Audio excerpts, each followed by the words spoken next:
Hmm. It is your midweek Macca break, and here we are once again. Tom Hunyadi here of Two Legs, and I'm joined by my friend Aaron Badgley, who you know as the author of Yeah, Dark Horse Records, right? yeah, So this is yep. the story of George Harrison's post Beatles record label. And Aaron, it's always great to talk with you, visit with you, chat with you, all that stuff. And how are you doing, my friend? I love talking with you, Tom. I'm sad I'm not going to be at the convention because I like hanging out with you. I'm good. I'm good. How are you doing? Thanks for having me on too, by the Ah, way. yeah, absolutely, absolutely. You guys are going to see more of Aaron here because I just love hanging out with him. So Me too. maybe we can make this a weekly thing here if you want. So hello, Owen. We were just talking about you. We We were just were. talking about you. And hello, Henry. Hope you guys are well. Owen, I'm So coming. I'm coming your way soon. It's that's in right. end of That's March, right. early April. There's no stopping him. He's coming out there. You can't stop this guy. Beetle Eddie, how are you doing, my friend? Hey, Thanks for Eddie. stopping in. Thanks for stopping in. So yeah, so what's been going on? I mean, in your world, you're writing, right? And I actually had a really exciting week, Tom, because I'm working on two books. One being Ringo, and I actually interviewed the guy that signed him to Polydor Records and oh, actually worked on the Ringo record label. But he actually signed Ringo, a guy named Mike Hales, back in 1976. And so I got to get the ins and outs of Ringo signing to Polydor. And then I got to interview Colonel Boogie of Koki Koki fame, third single released on Ringo Records. And there was someone else I got to talk to Bill Schnee, who engineered, of mm, course, Ringo and Goodnight Vienna. So it was a good week for interviews. I was having a great time with these guys. that is awesome. So Ringo book coming. Yep, it's What's the your first time draft. frame for that? What's your time frame Well, for that? I'd like to have it done and ready by the end of spring. To be honest, I'm plowing through it, and I'm almost done the first draft, and then I got to do the editing and rewriting and all that good stuff. But it's been fun doing it, and delving into the whole Ringo Records thing has been just amazing. So, and I'm hoping to make contact with the archives in Polydor in Germany because they have all the stuff. Okay. So, I just figured, you know what, everyone knows Ringo and Goodnight Vienna. I'm going to focus on, of course, those albums, but also Rotogravure, Ringo the Fourth, Bad Boy, and Scouse the Mouse. So.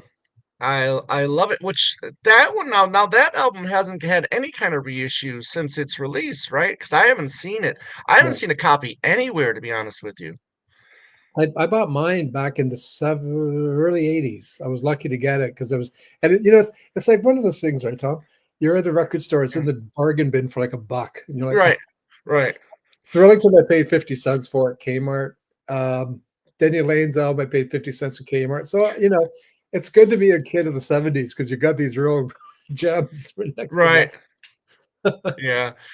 Henry, yes, I did watch the Oscars. We'll be talking about that here in a few. Ali is here. How you doing, my friend? We also have Charlie. Good afternoon to you. So you must be in the well, I guess it is afternoon here now on the East Coast. We got good morning. So where are you, Mike? Are you on the West Coast? And Charlie here says Aaron gives us some insights. Yeah, yeah. So he just did.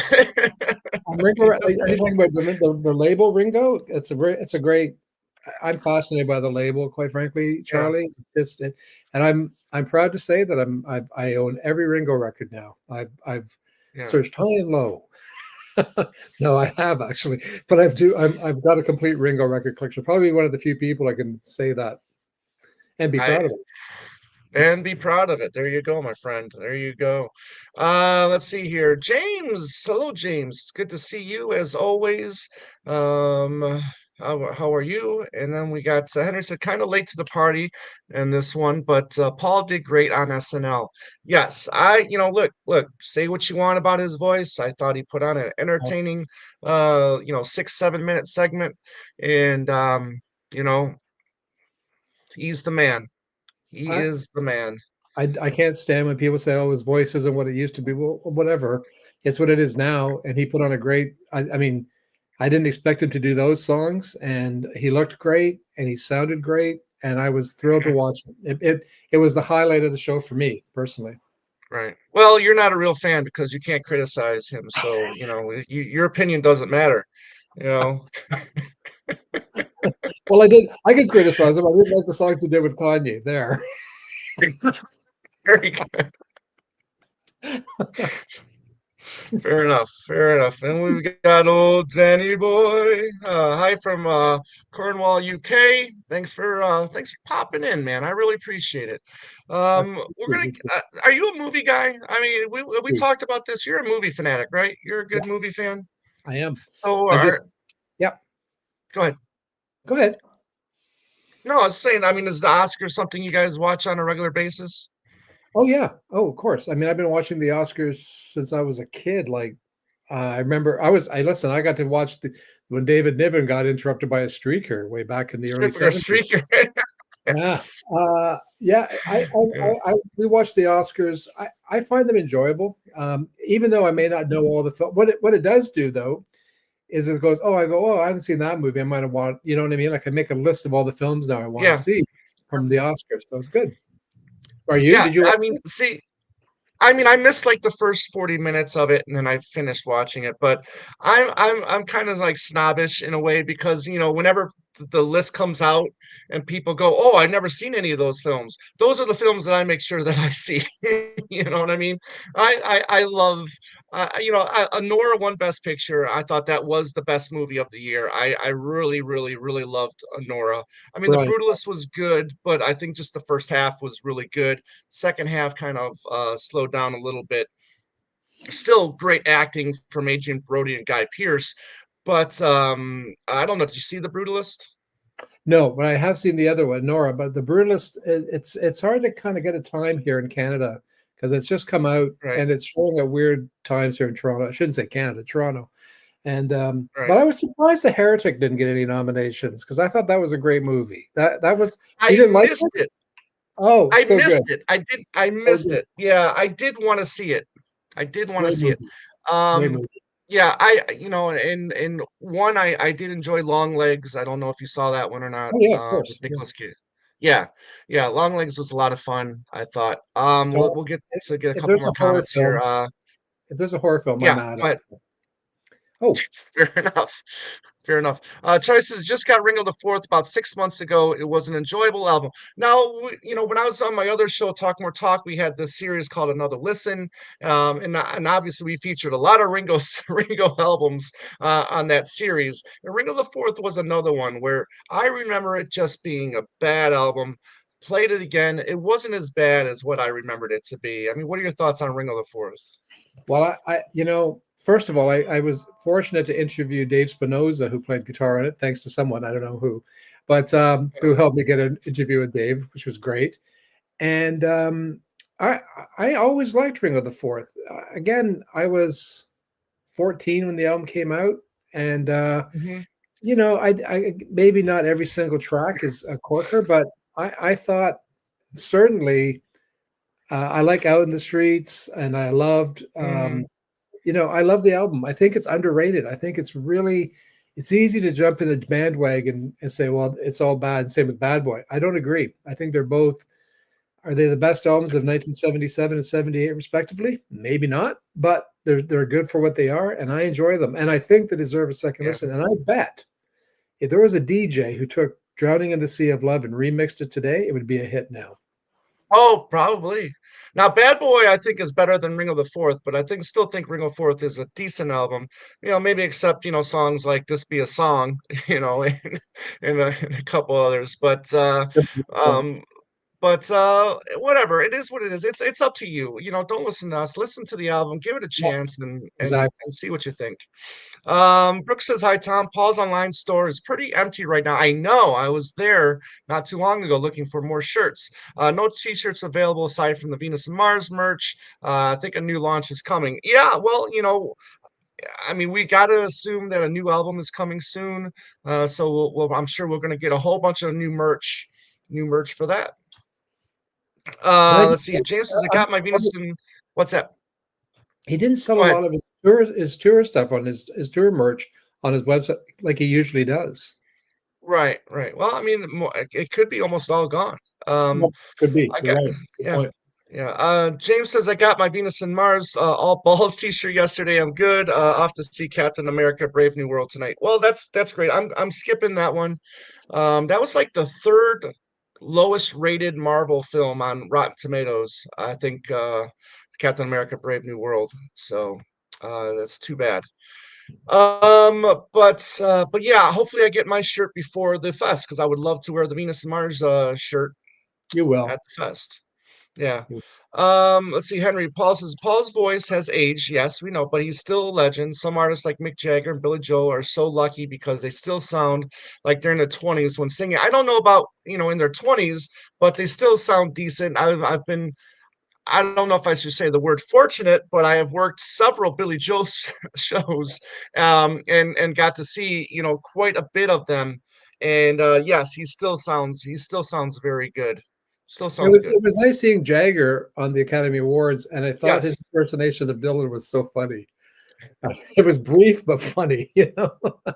I think he might have got some more work done on his face a little bit. It wasn't as liney, I guess, or it Good wasn't. makeup. Good But makeup. anyways, yeah, could be good makeup. Yeah, very good.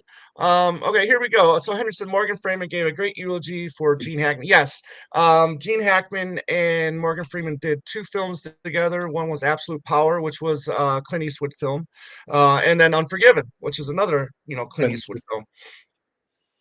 Both good movies. Yeah, and it was a teary moment. It was a unsuspected death. I mean, although 95, you think, okay, natural causes. Well, they're still investigating this, him and his wife's death, which is a shame. If there was any kind of misuse of drugs or foul play or whatever, it's really sad for a legend of that caliber to go that way. Gene Yeah. Hackman fan, Aaron. You know what? Yeah, he was to me. Gene Hackman was brilliant because he was very understated. He did his roles in such a way that he didn't try to steal the line. Like Mhm. he was a very solid actor, very confident who he was, and the films he chose to do, especially in his later years, are great. He did a great movie. It's kind of obscure. It's with Barbara Streisand, where he plays a guy Mm, who manages a drugstore or grocery store all night, overnights. And it's a very unusual Barbara Streisand film for mm. her role, and he's great in it. He plays the battered husband beautifully, like bruised and battered. He's awesome. He does it so well. It's not Yentl, is it? No, just kidding. No, I said good. Sorry, Barbara Streisand fans. I'm not a fan of Yentl. Sorry, Yeah. sorry. Yeah.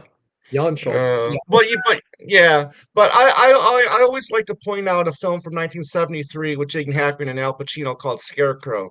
One of my Brilliant movie. favorites. Brilliant film. Yes, yeah, a great buddy road film. Start off in prison. They're working their way. I think they're in California, and they're working their way east to Pennsylvania. And love, love, love that movie. So check out Scarecrow if you are a Gene Hackman fan. Absolutely. And you haven't. Another one that I like from the early 70s. I can't remember if it was late 60s, early 70s, but it's called The Gypsy Moths, and that's with Burt Lancaster and Gene Hackman. Burt Lancaster is my second favorite actor, so I see everything that he's done, and I really liked that film as well. Wasn't Gene One Hackman film that I'm going to be picking up soon. Go the ahead. French Connection? The French Connection, right? Yeah, yeah, Yeah. that's what he won Best Actor for. Yeah. The Yeah, first one. The second. and the first one, yes, the first one. Absolutely. He's a film. I'm gonna pick it up. It's called Downhill Racer. It's a with Robert Redford. He's in Very that good. one too. I'm gonna pick that one. Yeah. Let's see here. We got Beetle Eddie's I wish what McCartney would have done a duet with Simon. Yeah, that would have been cool. Can I just But say I, that? I liked how go ahead. Go ahead. No, you start. You first. Go ahead. No, I was just saying it would have been nice, yeah, but I thought it was a great bookend of the show to have a Paul starting the show and a Paul ending the show. I agree, and I thought also for Saturday Night Live, they mentioned all three Beatles who were on the show. They showed a clip of Ringo, very brief, but he was there. Mhm. Paul Simon mentioned George Harrison, and then Right. they had McCartney. I thought it was excellent to have all three represent because they all three did the show, so that was nice. Yes, that's true. Very good. Very good. Let's see here. Comments here. Adrian Brody was getting a lot of hate for his long speech. Yeah, he did get a lot of hate for his long speech.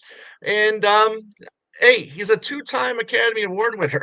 You know, um, who are we to and plus this is their night. Okay, this is their night. If they want to piss people off or alienate half their audience by going political or whatever, it's their night, you know. Even if I agree or disagree with what they say, it's their night. You know? I don't know about throwing the gum. That was a bit much, but other than that, Right. Yeah. Yeah. The gum, throwing the gum to his the ex Mrs. Harvey Weinstein. Um oh dear. okay, Brooks, all those Wings logos featured on Paul's site right now. Imagine a t-shirt. Yes, or even a poster or a t-shirt.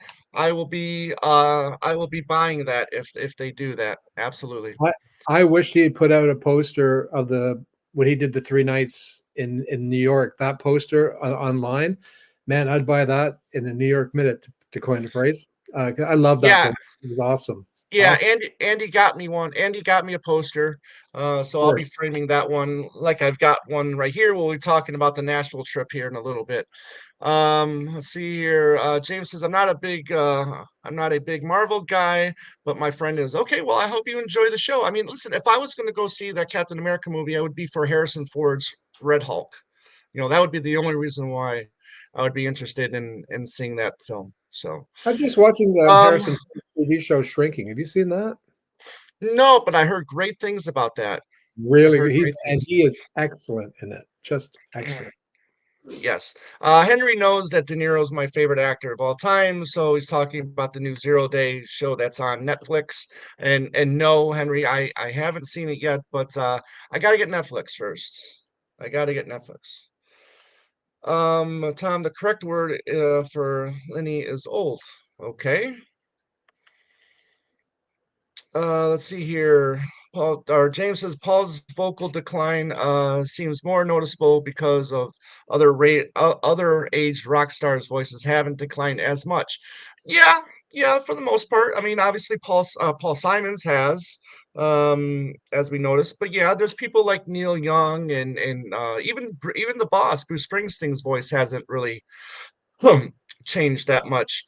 Um, But they go didn't ahead. have the same range, but they never had the range that McCartney had.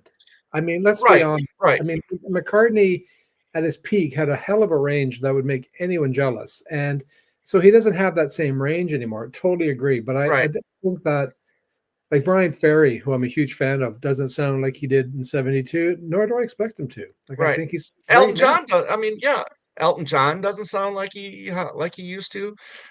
So a lot of acts out there that are still active, whether they're touring or just putting out albums, you know, do not sound. I mean, I Willie Nelson. I mean, he still sounds like Willie Nelson. You know, But so Willie always sounded old. When he was 25, he sounded like he was 100. right. So I mean, But his vocals aren't as demanding as Paul's. I mean, they're not vocally no, no, challenging or vocally demanding no, as Paul's. So. I agree. Yeah. Let's see, Henry. Ringo, I think generally sounds better now than he did in Beatles recordings, weirdly. I don't know if I agree with that, but he still sounds fine. I think he sounds great. Uh, I'm happy yeah. with what Ringo's doing. Yes. Love Gene Hackman was a fantastic actor. I agree. I agree 100%. They should have sung Flying to My Homeward Bound. That's good, James. That's good. I'm with you. That would have been great. It's too bad only diehards know that. Let's see. Tom, do you buy your Criterions at Barnes and Noble? Because my Barnes and Noble has a huge shelf of them, and a lot of ones you have. Yeah, I keep up. I relatively keep up. I get a lot of mine on Amazon, which generally are half off to begin with. If you pre-order Criterions on Amazon, they're generally half off. Um, just like or just like the Barnes and Nobles does. So, and my camera just went off for some reason. Can you still hear me? I can hear you fine. Yeah, but that was yep. Okay. The camera went Yeah, off. weird. Yeah, I'll fix that in a second. But yeah, what is going on here? Here we go. Okay, so yeah, one of the recent criterions that I just got is a Jimmy Stewart film called Winchester 73. Great film. Really good, really good Western from Jimmy Stewart. So, oh, here, I did want to pick up one. I'll show you. Uh, just came in the mail. I was looking for a copy of this. Some copies are really expensive. Some copies are a little bit on the cheaper side. But it's Death Race 2000, the Roger Corman film, or produced film with a young Sylvester Stallone and David Carradine. Real fun 80-minute, you know. Uh, I saw that when it came out at the drive-in, and I have a DVD nice. of. It's one of my favorite. First of all, it's got two things I love about it. Roger Corman. Enough said. I Yeah. love Roger Corman. Enough So said. yeah, Right. great film. And the blonde that was traveling with Sylvester Stallone was pretty hot too. I forgot her name, Me but too. but Want me to her look it name up? didn't. No, okay, never mind. Anyways, did you see the movie A Real Pain? I did, Beetle Eddie, and I thought Culkin was fantastic. He was. I think yeah, he won everything. He just swept everything. Listen, Guy Pearce was fantastic in The Brutalist.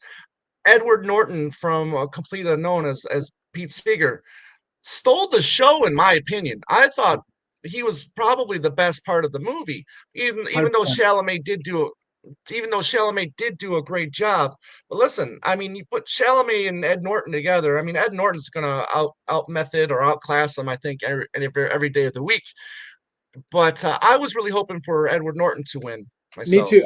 I thought the movie became more about Pete Seeger than it did about Dylan, and I was fine with it Right, because he was so at moments there were moments I had to go, this is Pete Seeger, right? Oh no. So right, the whole public broadcasting segment is just stunning.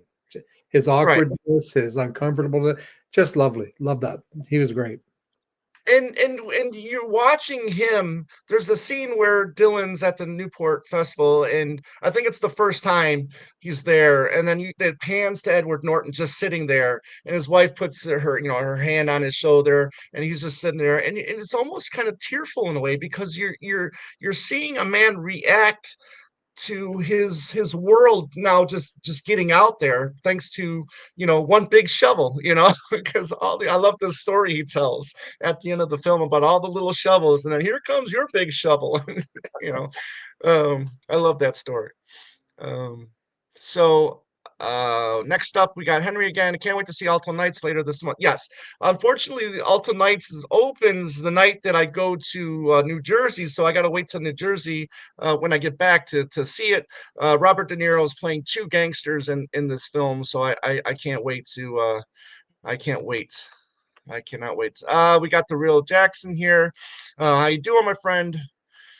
And then Ted says, how many rockers never had a good voice? At least Paul had a great voice until recently. Hey, that is a good point. There's a lot of rockers that just never had, a lot of people like David Lee Roth, right? I mean, David Lee Roth is more of an attitude, I think, than a great singer, where he's never been a good singer. I mean, he passes in the studio on studio recordings because it's studio recordings, right? But then you see him sing live, and it's just it doesn't even compare to the studio stuff.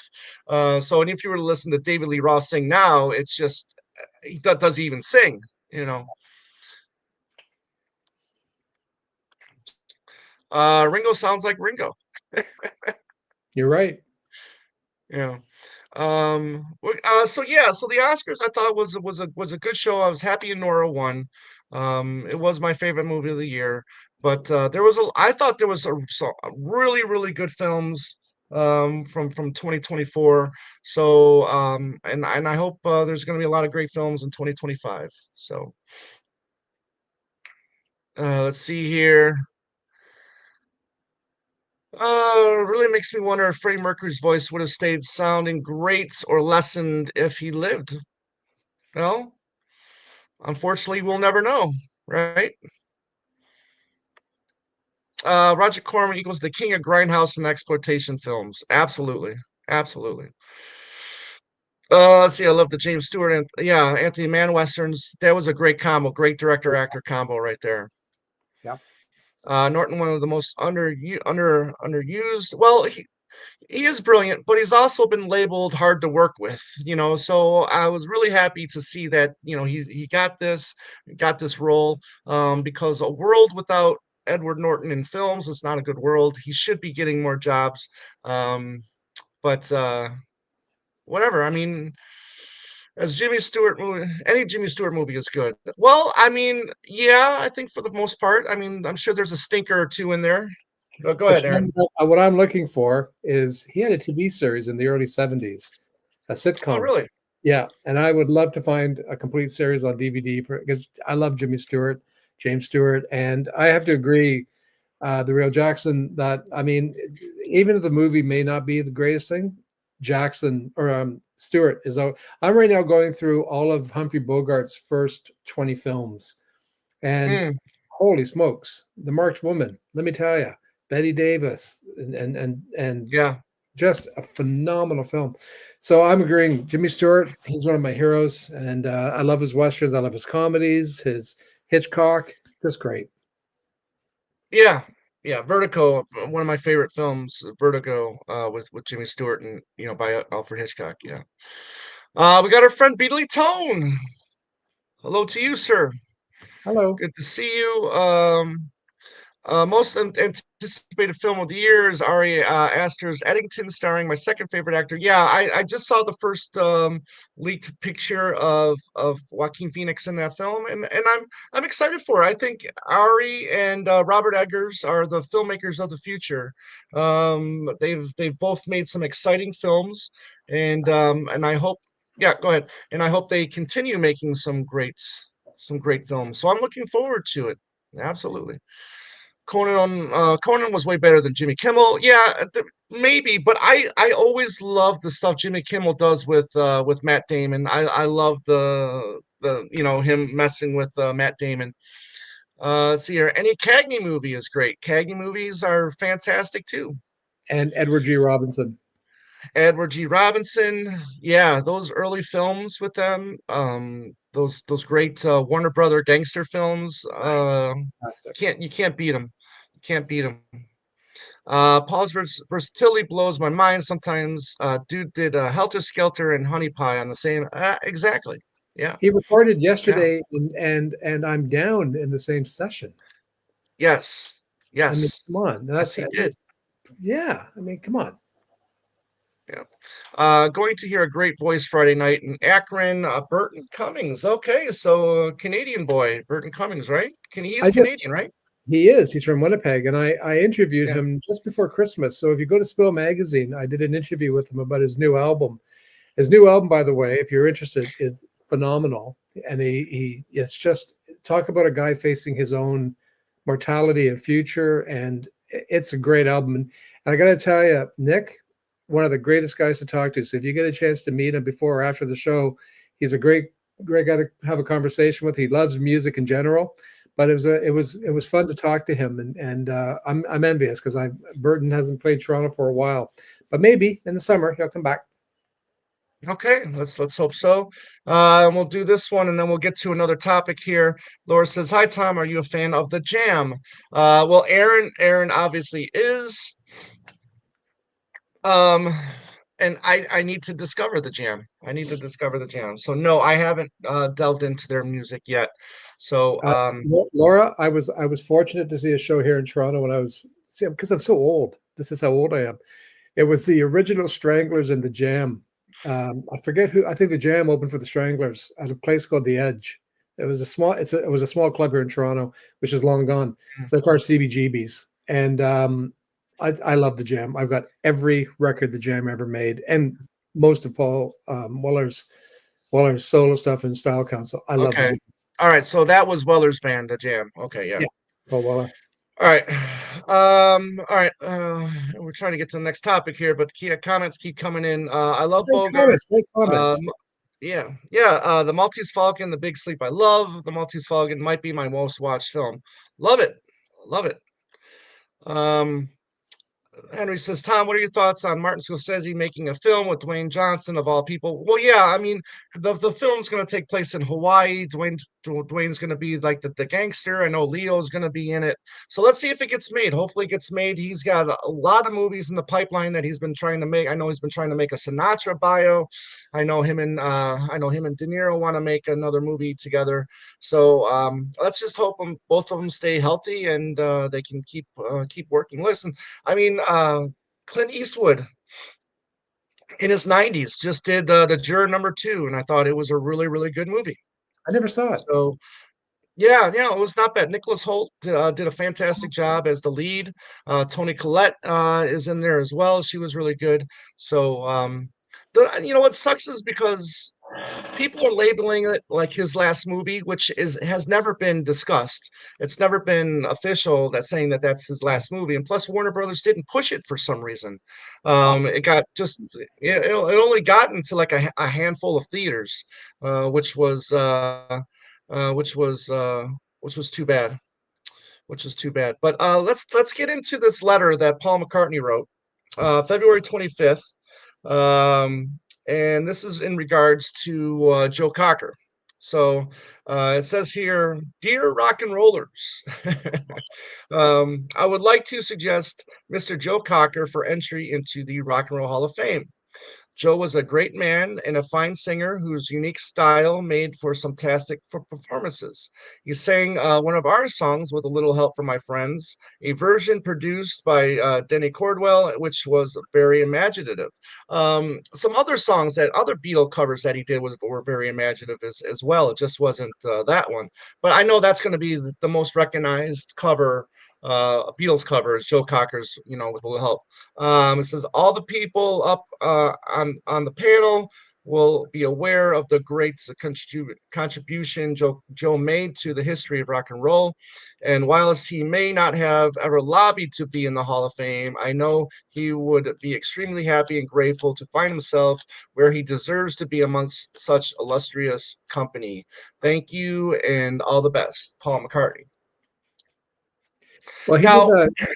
She came into the go ahead. bathroom. It was a big song for Joe Cocker.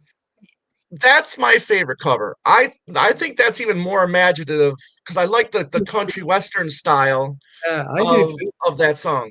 I do too. Um, his version of Something, which was on his second album, was fantastic as well. The self-titled And his album. debut Oh, single was "I'll Cry Instead." yes, yes, very true, very true. What, So, Tom? I Joe was surprised Cocker, he's not in already. I was shocked. I thought he was in the Rock and Roll Hall of Fame. It's like, right? what? Well, he kind of did this for Foreigner, like was it last year or 2 years ago, where he did this little Last year. video, yeah, little video where it says Foreigner not in the Hall of Fame. What the fuck, you know, and then the video was over. Um, I would definitely put Joe Cocker in the Hall of Fame before Foreigner. I thought he had just a little bit more of a, I mean, just for like his voice, his longevity. Foreigner's still around, yeah, but I think they're a shell of their former selves. Um, but Joe I think. Cocker, I think, definitely would have had more. He inspired more. I think, especially. Go ahead. What are your I think. thoughts? Well, I think just if you just done Mad Dogs and Englishmen, the tour, and Right, that film. I mean, you got look at what came out of Mad Dogs and Englishmen, right? Rita Coolidge, Leon Russell, and the great right, Joe Cocker. And Cocker's output in the 70s, I'm gonna go, I think all of his output, but 70s and 80s was consistent. He, Luxury You Can Afford, which is his first album on Asylum Records, was a brilliant album. I mean, this guy was almost doing Robert Palmer, but I mean, right. I again shocked that he is not in already. I thought with his history, his presence, he was Joe Cocker. I mean, Yeah. who can forget Belushi's? I mean that whole Belushi thing, and then when Joe Oh, Cocker said, right. right, great. Brilliant, brilliant stuff. One of the more memorable moments of Saturday Night Live with that original cast. But you brought it up. You know, Leon Russell went on to have a long career. You know, he got up there with we all know he was up there with the concert for Bangladesh. Rita Coolidge, all right, she ended up marrying Chris Christopherson, and had a bunch of hits herself. Well, Her she wrote cover of Superstar. yeah, her cover of "We're All Alone," the Boz Scaggs song, which she made famous. I prefer Boz's version, but she does a very good version of that as well. So yeah. So Uh, I think let's see here. I think he deserves to be in the Rock and Roll Hall of Fame. And I mean, you look at things like, you may not like the song, but "Up Where We Belong," Right, perfect song for that film. Whether you like the film or not, I don't care. right, That song fit that, that moment in the film beautifully, right, and Cocker right. delivers it extremely well. You know, Oh, he does. And "Leave Your Hat On," another later day, song. Again, I mean, yes, I mean hits aren't a criteria for getting into the Hall of Fame. You know, I know longevity is, critical. I think acceptance, I think is one, um, but I definitely think he's up there. may I be Billy Joel controversial? says, "Funny you should." May I Go be ahead. Sorry. controversial for a minute? Can I be controversial? Yes, please. I think the Monkees should be in the Rock and Roll Hall of Fame. Ah, God damn it. This is a monkey-free environment, sir. I know. That's why I did it. That's why I did it, Tom, just for Let you. me let me let me go get that McCartney 3 dice spine real quick so I can show. I had to. I had to do it for you. I just had to do it once. Just Thank once. you. You're welcome. You're welcome. Oh, Your that's face. fine. Son of a. Anyways, Tone says, "Funny you should talk about the Jam. I just dropped a video about them." Okay, so check out Beely Tone's channel because he just did a video about the Jam. Very cool. The Jam says, "I like the Jam song Town Called Malice." Okay, Great I have to song. check that out. Can't believe the Guess Who are not in the Rock and Roll Hall. Very underrated. I saw the Guess Who in the early 2000s with Joe Cocker as, oh, now there's a show right there. Yeah. There's a show right there. Let's see here. I'm, I'm surprised the Guess Who weren't in too, but they are Canadians, so that could be held against them right Yeah. now. 'Cause Tom is kissing the Rock and Roll Hall. They are in the Rock and Roll Hall of Fame. They sure are. Um, listen, I'm an unapologetic Kiss diehard fan, and I don't care what other people think about Kiss. I love them. There ain't any OG members of Foreigner left. Yeah, yeah. I think Lou Gramm stopped touring now. I just heard an interesting story. A friend just sent me a video, Lou Gramm, talking about how when the Beatles were in Paris before they came to America, he got to hang out with them for a couple weeks. Wow. Um, yeah, I guess he was in a band, and they thought he was French or whatever, and then they discovered that he was a Brit. So he got to hang out with the Beatles for a week or two. So that was pretty cool. Um, Steven Spielberg is filming a new movie in Long Island right now near the Paramount in Huntington. Okay, great. Again, Steven Spielberg might arguably be the greatest filmmaker of all time. Um, he's got some of the most memorable films ever. Can I just say, Some of the greatest. rewatch Duel, his first movie. I just Yeah, rewatched it recently. It's brilliant. Just saying. yeah, no, no, you're right. I know it started off as a TV show. They later re-edited it for film, or it premiered overseas first. I think they put Yeah. it overseas first, and then they brought it back here. So Foreigner deserves to be in the Rock and Roll Hall of Fame. For I want to know what Love It. I want to know what Love Is a fantastic song, especially when they get the chorus in there at the end. Great moment. You know, there's a another instant where this little song just becomes bigger than, kind of like bigger than life in a way. I've always loved that song. I always loved that song. Probably will need a tear. All I right. was okay. I was a Um, whole terror of talk. I was being really good because here in Canada, right. we're dying. We're being slapped like you wouldn't believe. But I was avoiding that. So but thank you for saying that, James. I appreciate it. Okay. And then more fuel to the fire here from Tone. Monkeys should be in the okay. Well, in the So Hall of Shame. Oh, there you go. There you go. I prefer that hall rather than the Hall of Fame. So there you can I go. just Good job. clarify? I did it to bug Tom. I wasn't meaning it. I just wanted to see our friend's reaction because I know it's a monkey-free zone, and I had to. Yeah, that's fine. Monkeys in the Rock and Roll Hall of Fame. What's next? We're gonna put Archie in. Archie's oh sugar. Do do do do do do. Yeah. Written by Canadian Andy Kim. Yeah. Yeah. I mean, if you're gonna do just like a song, a rock and roll song Hall of Fame, obviously you can put, you know, a few Monkeys songs in there or a pop Hall of Fame, whatever. Let's just forget that. Joan Jett in the Rock and Roll Hall of Fame, she has like one, maybe two. Well, no, she has more than just. Again, it's the criteria. Look at the criteria. Go to the Rock and Roll Hall of Fame website, and they list the criteria, and then judge for yourself. She has inspired, many women, um, to be a performer or to be a rock and roll singer or just a singer in general. So, um, do that and then think about it.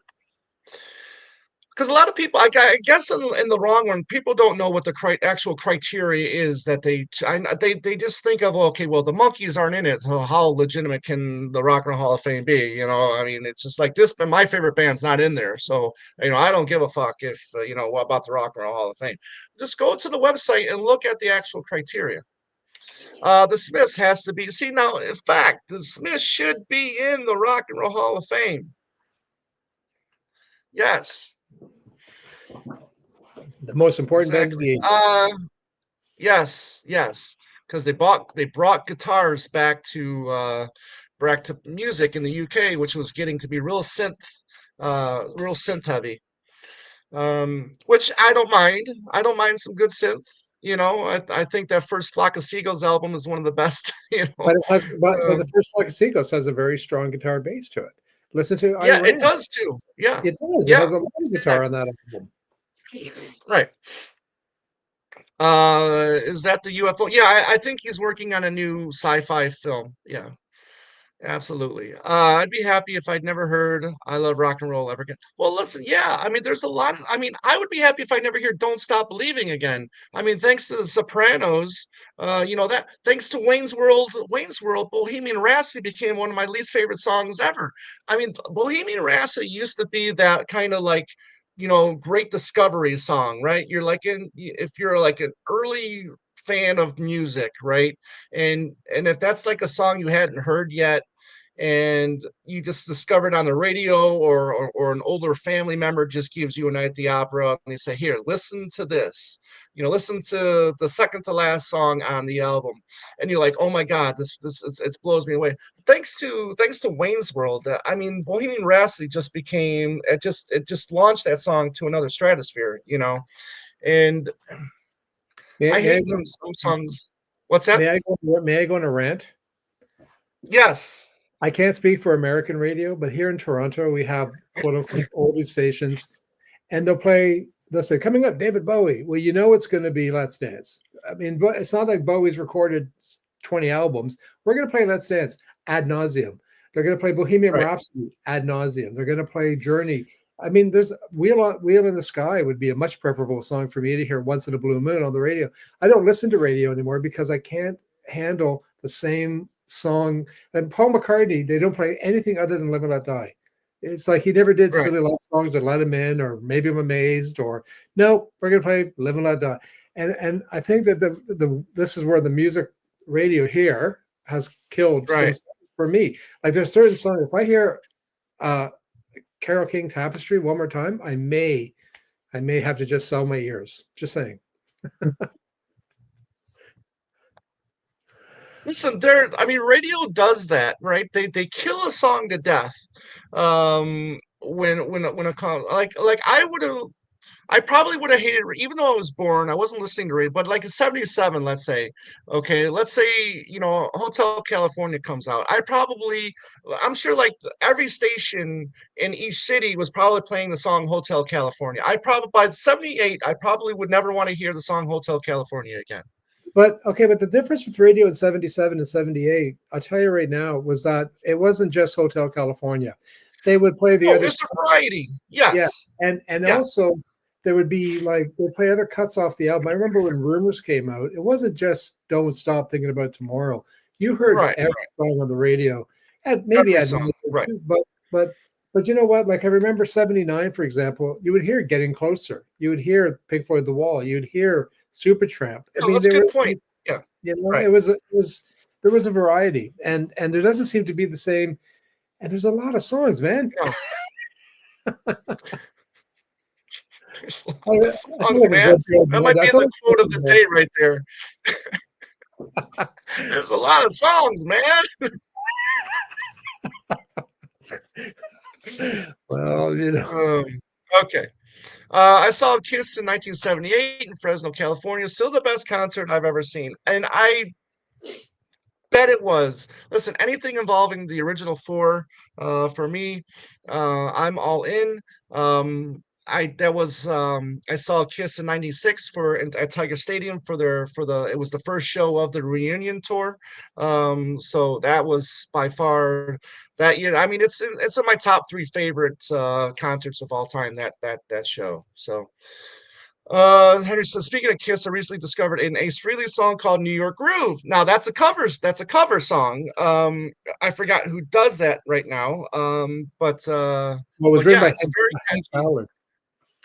Yeah, right. I'll tell you a funny story. I was in New York. My wife's cousin lives in New York City, and we were visiting. We were there for a wedding, and we were walking. And I started singing that song, and she goes, "Oh, I hate that song. They use it for a commercial here in New York." I go, "Margot, this is an old rock song. It's not a Right. commercial." It's I love Commercial. I love.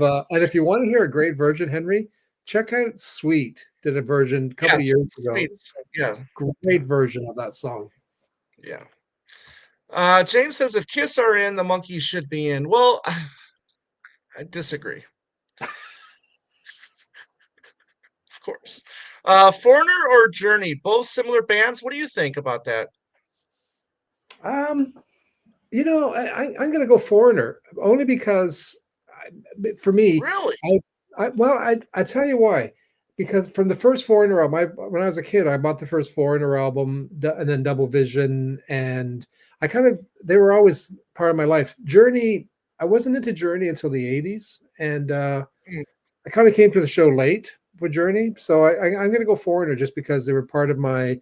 I remember going into a store and buying David Gilmour's first solo album, and I think it was uh, Double Vision the same day.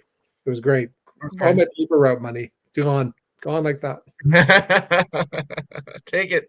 Take it. Uh, How about you? What yeah. what's Uh, yours? I would go, even though there are a few foreigner songs that I really love. I mean, Waiting for a Girl Like You, I've always loved. I'm a big ballad guy. I love a good ballad, and Foreigner has a few. But I would definitely go Journey. Um, yeah, I'm gonna So, go oh, Journey. can I ask you a question before we move on? We were talking earlier about Sure. vocals. What do you think of Steve Perry's? I just bought his new Christmas album, which I know is Okay. not new. It was recorded a few years ago, but his voice doesn't sound like Steve Perry either anymore. I mean, it's changed. Yeah, of course, of course. And if I he didn't were say it's to bad. tour with Journey, if he was to tour with Journey again, I would go. Like I'm not going to see Journey anytime soon. But if Peter Cetera would have joined Chicago during that 50th anniversary tour, I would have been there in a second. Yeah. in a second. I would have been first in line for tickets. But even if his voice isn't the same, I would still go Me because I too. mean you have just so much history there. Memories. I mean, just watching the early 80s and MTV and Journey just being all over MTV. Um, I mean, these are more nostalgia reasons why I would rather have see Journey over Foreigner. I just have more memories of liking Journey more than I did Foreigner. So, um, but yeah, I would pick Journey. Let's see, Tom. Don't you think because of all the different genres, the Rock and Roll Hall of Fame should be renamed the Music Hall? No, because rock and roll comes from all these different genres. Come on, Henry. We've Uh, talked about this before. Okay, rock and roll comes from just so many different genres, and then rock and roll expanded into so many different genres. So no, no. Let's see here. Foreigner is in the Hall of Fame. Okay, okay. As what though? What did they get in as a band? That's right. You know what? last Yeah, year, I last think year. I do. Yeah, yeah. Thank you, thank you. Yes. Thank you. I love Rush, and it took them a long time to get in as well. Yeah, yeah. Um, but see, again, there's certain genres of music that people kind of lift their nose at, and I think prog is one of those genres, right? Tone. I know Beatley Tone loves Well, prog, Rush, and Rush, that's Rush didn't have a lot of hit singles, guys. I mean, they were.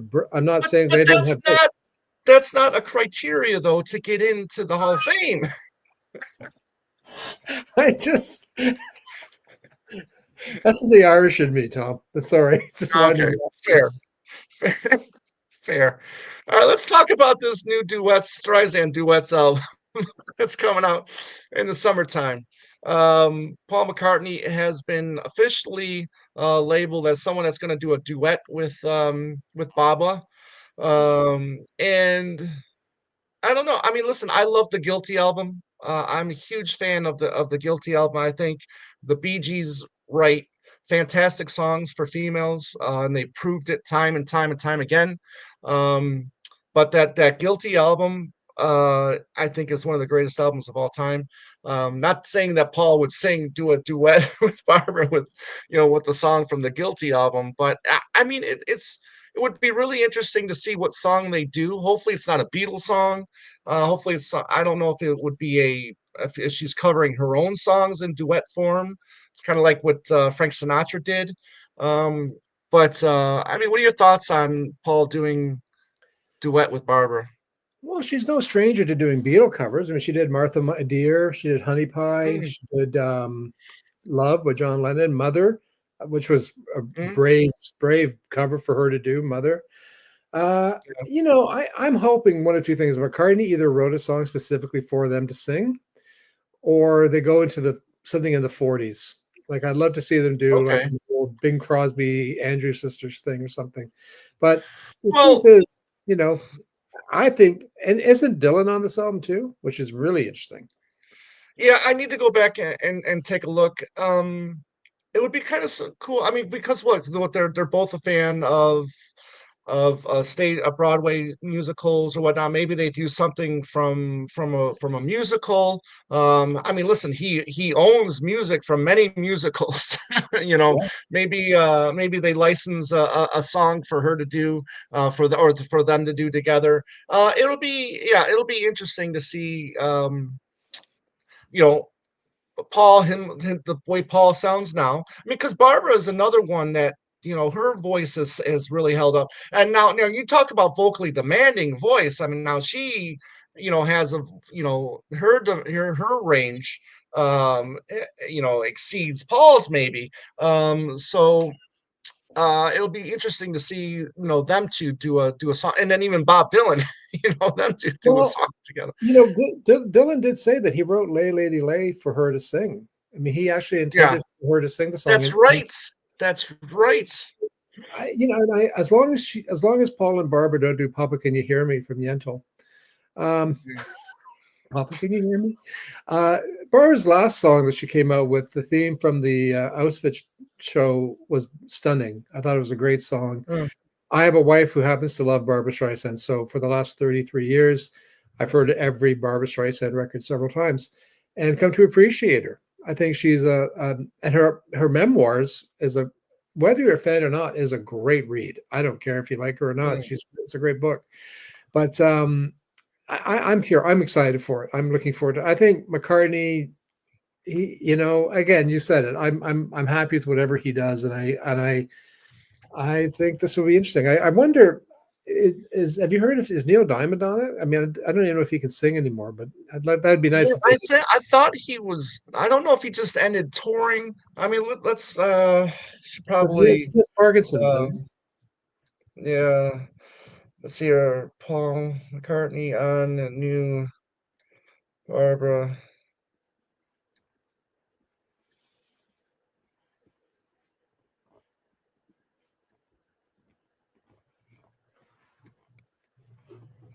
Let's see here. Okay, Barbra Streisand new album of duets set to include Ariana Grande, Paul McCartney, and more. Um, it says it's coming out. I think it's coming out during the summertime. Um, looks like probably Sting. I think Sting is on there as well. Of course. But this one is, yeah, the album will drop later this year in June or September, sources say. So, um, The so name we'll the name see. from the most recent single was "Love Will Survive" from the Tattooist of Auschwitz. So it's Mm, an incredible song. Um, I think she's still got stuff to say and do, and she's actually, by right. the way, very funny. If you've watched her with Stephen Colbert, she was very funny. Mm, right. Right. Um, yeah. So I mean, I don't know how I feel about these later day, duets that artists have been doing. Probably since Frank Sinatra has done his duets. It seems like I mean, we know Dolly Parton did one. What was it last year with the rock and roll duets that Paul was on as well? And Ringo, What's that? Ringo was on it. And Ringo, yeah, yeah. That was a weird album. Um, That was a really weird album. I right. mean, it's fine, but it was weird. Well, Steve Perry was. I think Steve Perry was on that as well.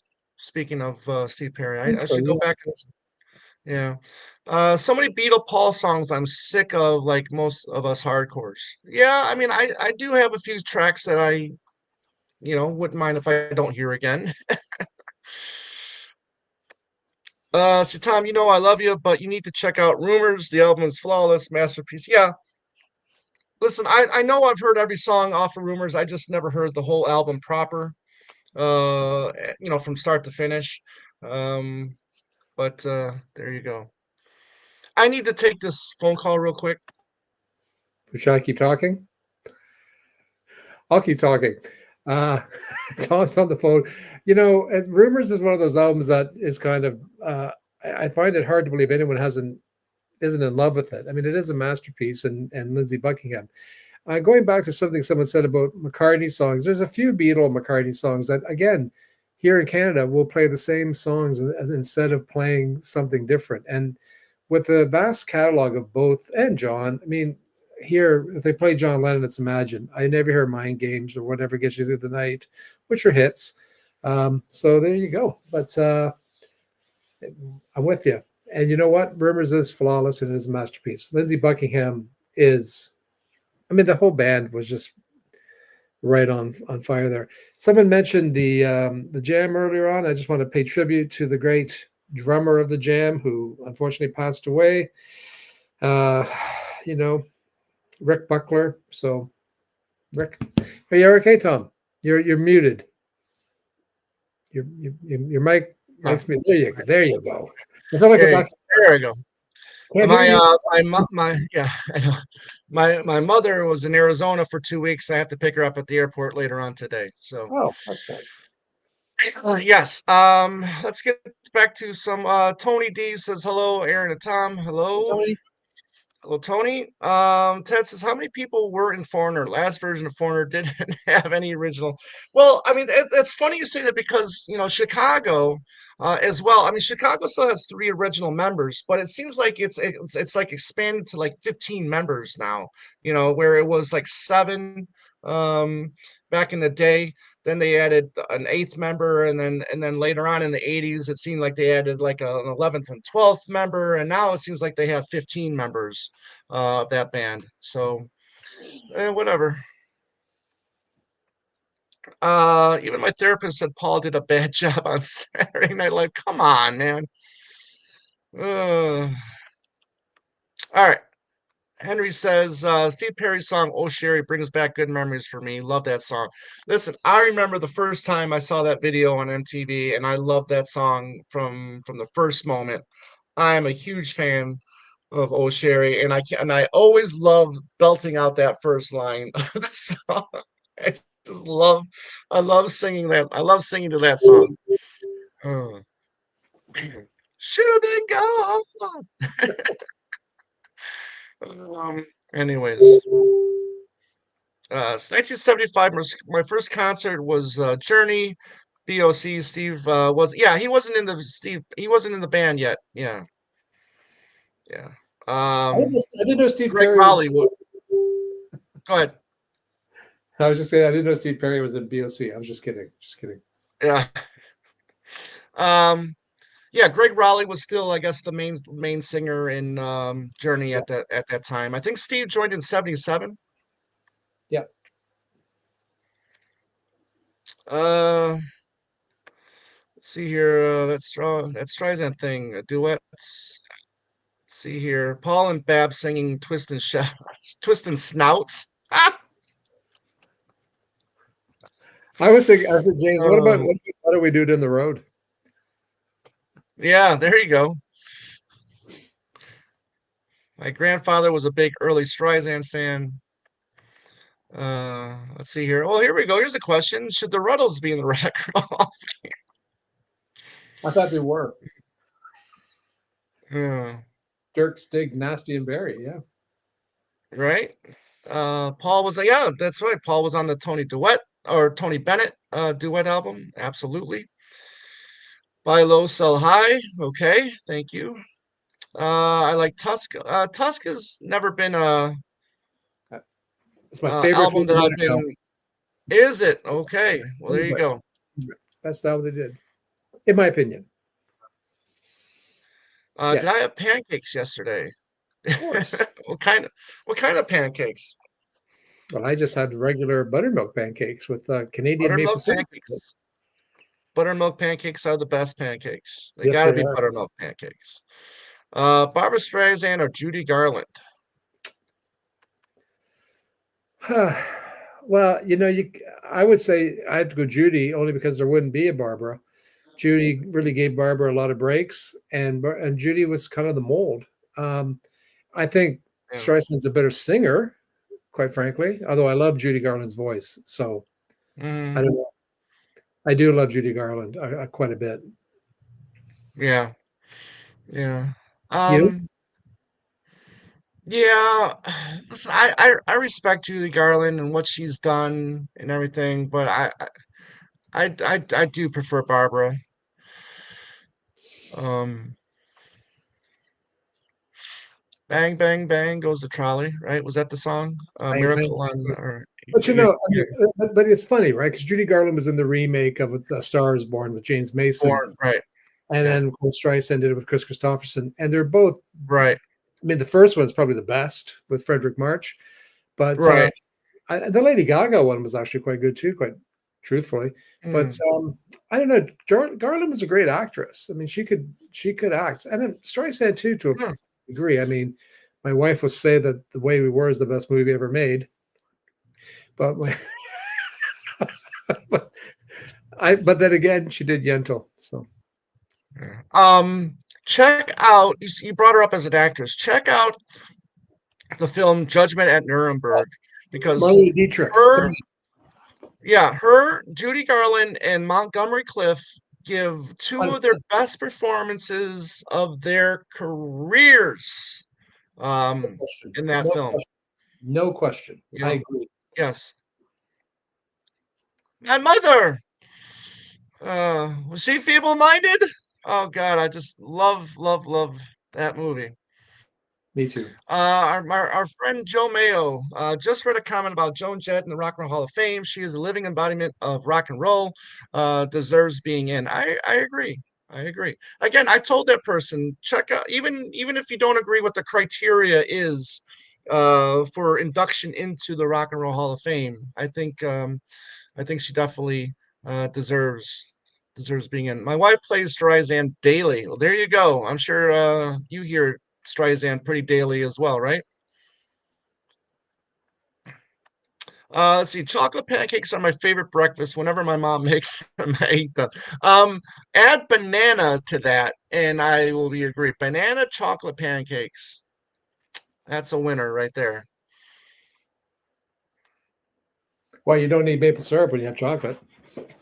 Well, no, but still, it's still, I didn't say you didn't do it. I said you don't need it. See, well, no, you need you need that extra dose of diabetes. Come on, my friend. just slathered in Um, butter. All right. yeah, heard anything from your sources regards the Macca music releases this year? Well, again, we know about the Venus and Mars. Again, we were just told about we were told about more wing stuff coming. Whether or not that means wing stuff regarding associated with Venus and Mars, I tend to think that is what's What about the coming. book? What We about know the the book? book is coming.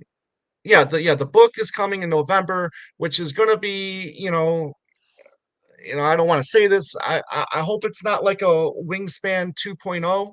I hope it's a completely different than Wingspan, because I'm not the biggest fan of Wingspan. I don't like how it was presented. I don't like the fact that no other members of Wings were associated with that documentary. I think it was a shame. Yeah, it was just a love letter to Linda. I think, which, yeah, Wings were, Paul and Linda. Yes, we get that, but there was more to it to just those two. So I hope it's more than just a love letter to. But I, Um, I think there's a I, whole wings thing going to happen this year. I think that you're because the website with all the different logos. yeah, I yeah, think I think the Venus and Mars is kicking it off. I'm being yes, hopeful, optimistic, yeah, because living in Canada right now, you got to cling to something positive. So right. I'm going to cling to Paul McCartney, but I do think that the book is going to spearhead a Wings somewhat revival. I think McCartney, quite rightfully, has a right to say, you know what, the Beatles were a big part of my life, but so were Wings, and Wings of the Wings are already in a revival. I mean, look, we had the one hand clapping last year. I mean, we've had the 50th anniversary of all this stuff happening since 2010, or I'm sorry, 2020 with McCartney. So I really think the Wings thing is already in a revival. I think it's just expanding as the reissue campaign continues. I think it's just expanding. I think that we're going to get something more associated with Venus and Mars, whether it's Wings Over the World documentary or Wings Over Australia. I think it's going to be something closer to that, in my opinion. well, I've arranged a second mortgage, so Yes. I don't think Paul register has done is any. going to play a part, baby. Right. James says, I don't think Paul has done any brilliant duets, to be honest. I like Say, but don't love it. The rest, meh. Hmm. I would say "What's That Really? You're Doing." "What's That You're Doing" with Stevie Wonder is a brilliant, flawless song. The two of them together, it sounds like Superstition. Doesn't matter. Stevie and Paul going at it. Right. That's great. That's a great duet. Well, look, he's done great duets with John too, during the Beatles. And Well, whether or not you want to call those duets or not, 6 o'clock. um, is that a duet? Really? I mean, if he's just adding backing vocals, I don't know if I would consider that a duet. Well, I would with the end. Um, If you put the original ending yeah, on, kind of, if he takes it over, yeah. Even Walk with You, the that's Ringo song Walk with You. See, but I don't know if I would consider that a duet either because he's more or less just harmonizing the chorus, really. So Yeah, but I consider like yeah, but they're calling the song "Thankful" on the Ringo's new album a duet with Alison Krauss, and all she does is right, harmonize. yeah, So, I and mean, I agree with that. Yeah, the yeah, song with Molly Tuttle, "Can You Hear Me?" I mean, I think to me that's a duet. Yeah, I couldn't completely agree with you. Absolutely. yeah, yeah. Henry says, "Tom, are you a retired chef?" No, I still am very much an active working chef. I just happen to have the day off today, so um, but yes, I am working chef. So how much Venus and Mars stuff have you ordered, Tom? Well, I tell you, I just ordered one shirt and I ordered the half speed master. Um, I may go back and I might order the second shirt. I may go back and order the poster if it's still available. Speaking of posters, let's talk about the this Yes. Yeah. Nashville thing real quick. A couple weeks ago, Andy and I, MVP, Joan Borelli, we went to Nashville to see Ringo at the Grand Ole Opry. This is the poster they were selling, so I got it framed. And I really enjoyed the show. Now he his he was singing the first song he sang. His voice was a little rough, and he coughed, and he got better. you know. Um, What did then he he do, then he Tom? What songs did he do? What songs? oh What did he you're work gonna with? make me remember now. I gotta use What was I the gotta look first at song? my notes here. Give me a second here, my friend. Time on My Hands. Oh, Okay. Yeah. So he did that, and that was like again, he started rough and then he coughed and it sounded better. Okay. Act Naturally, I think he flubbed the lyric. Um, but again, in the moment you don't recognize these things, and then with a little help, everybody that performed earlier in the day, and that's the thing that I kind of liked about this, the because this is my first time at the Grand Ole Opry and an actual show. There's multiple acts and they all come up and they do like three or four songs, and then the next person comes on, and then with Ringo, with a little help, then everybody, as that being the last song, everybody comes on and they help perform the song. Other acts that were on there all did some kind of Beatles or Ringo tribute, which oh, was really nice. that's Okay. cool. That's cool. Yeah, Molly Tuttle did a version of Octopus's Garden. That was a lot of fun. That's the singer after Molly Tuttle did a great version of You Don't Know Me. From what I think it was the Rotogravure album. You Don't Really Know Me. You don't know me at all. Yeah, yeah. Fantastic. Yeah, You Don't Know Me at All. Thank you. Yeah. So fantastic cover, and she's releasing that as a single. Is she And it was just really? oh she is. Yeah, let me see if I can find the yeah, I don't know where it is right now, but anyways, I'll have to message you the name of the singer. But she did it at the Ryman, the Ringo at the Ryman. Oh, so they'll be on the special on Monday. It'll be on the Yeah, special. yeah, Okay. yeah. Hopefully, depending on everything they show. Yeah. Hmm. You didn't go to that show, did you? No, no, no. It must have been. It must have been Uh, amazing atmosphere, though. It must have been just electric. yeah. Oh, I imagine. Now I would have been a little No, your show, disappointed. your show, What? What's your that? show. Your show must have been just magic. Like I wish I could have been there. Oh, I thought it was. I thought it was fantastic. Thought it was absolutely fantastic. We got Andy and I, we got shirts, more kind of like country western shirts, So, we got the hat, we got the cowboy hats and whatever, so we kind of did it up a little bit. Let me see if that picture's in here still. Hold on one second. Yeah, here it is. Good joke, Peter. Yeah, this is this was Andy and I at the show. Yeah. That's So awesome. Awesome. yeah, That should be here's that should be on the internet. Yeah, here's Andy at Printer's Alley, where Paul was hanging out during the Nashville And stuff. mentioned in Sally G. Yes, exactly. Mentioned in Sally G. Yep, yep, yep.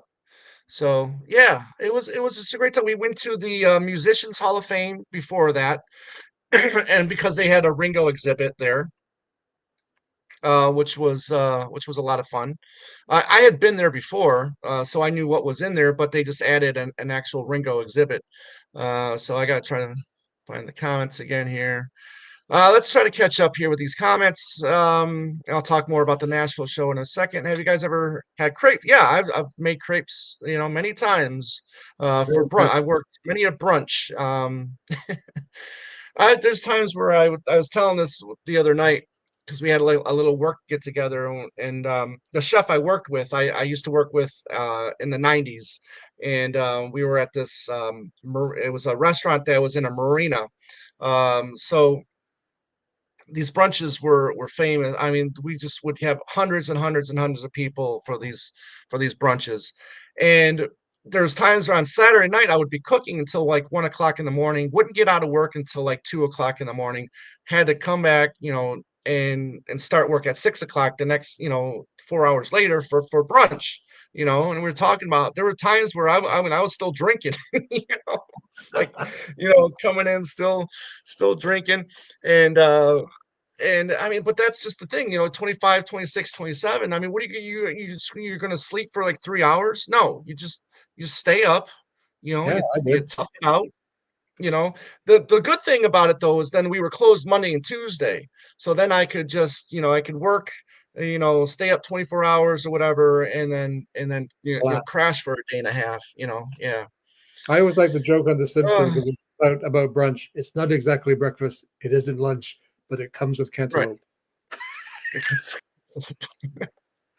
Like that.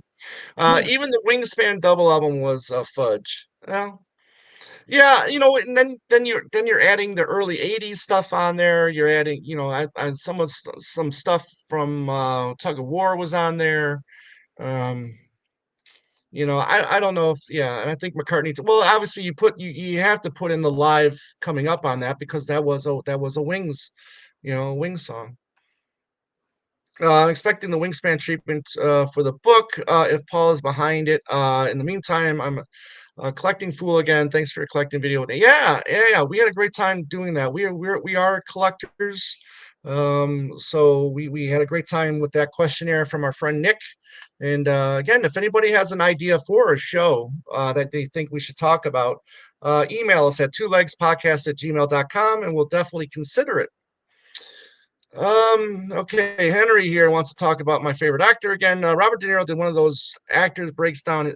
Yeah, I saw that. And he talked about 7 or 8 of his films.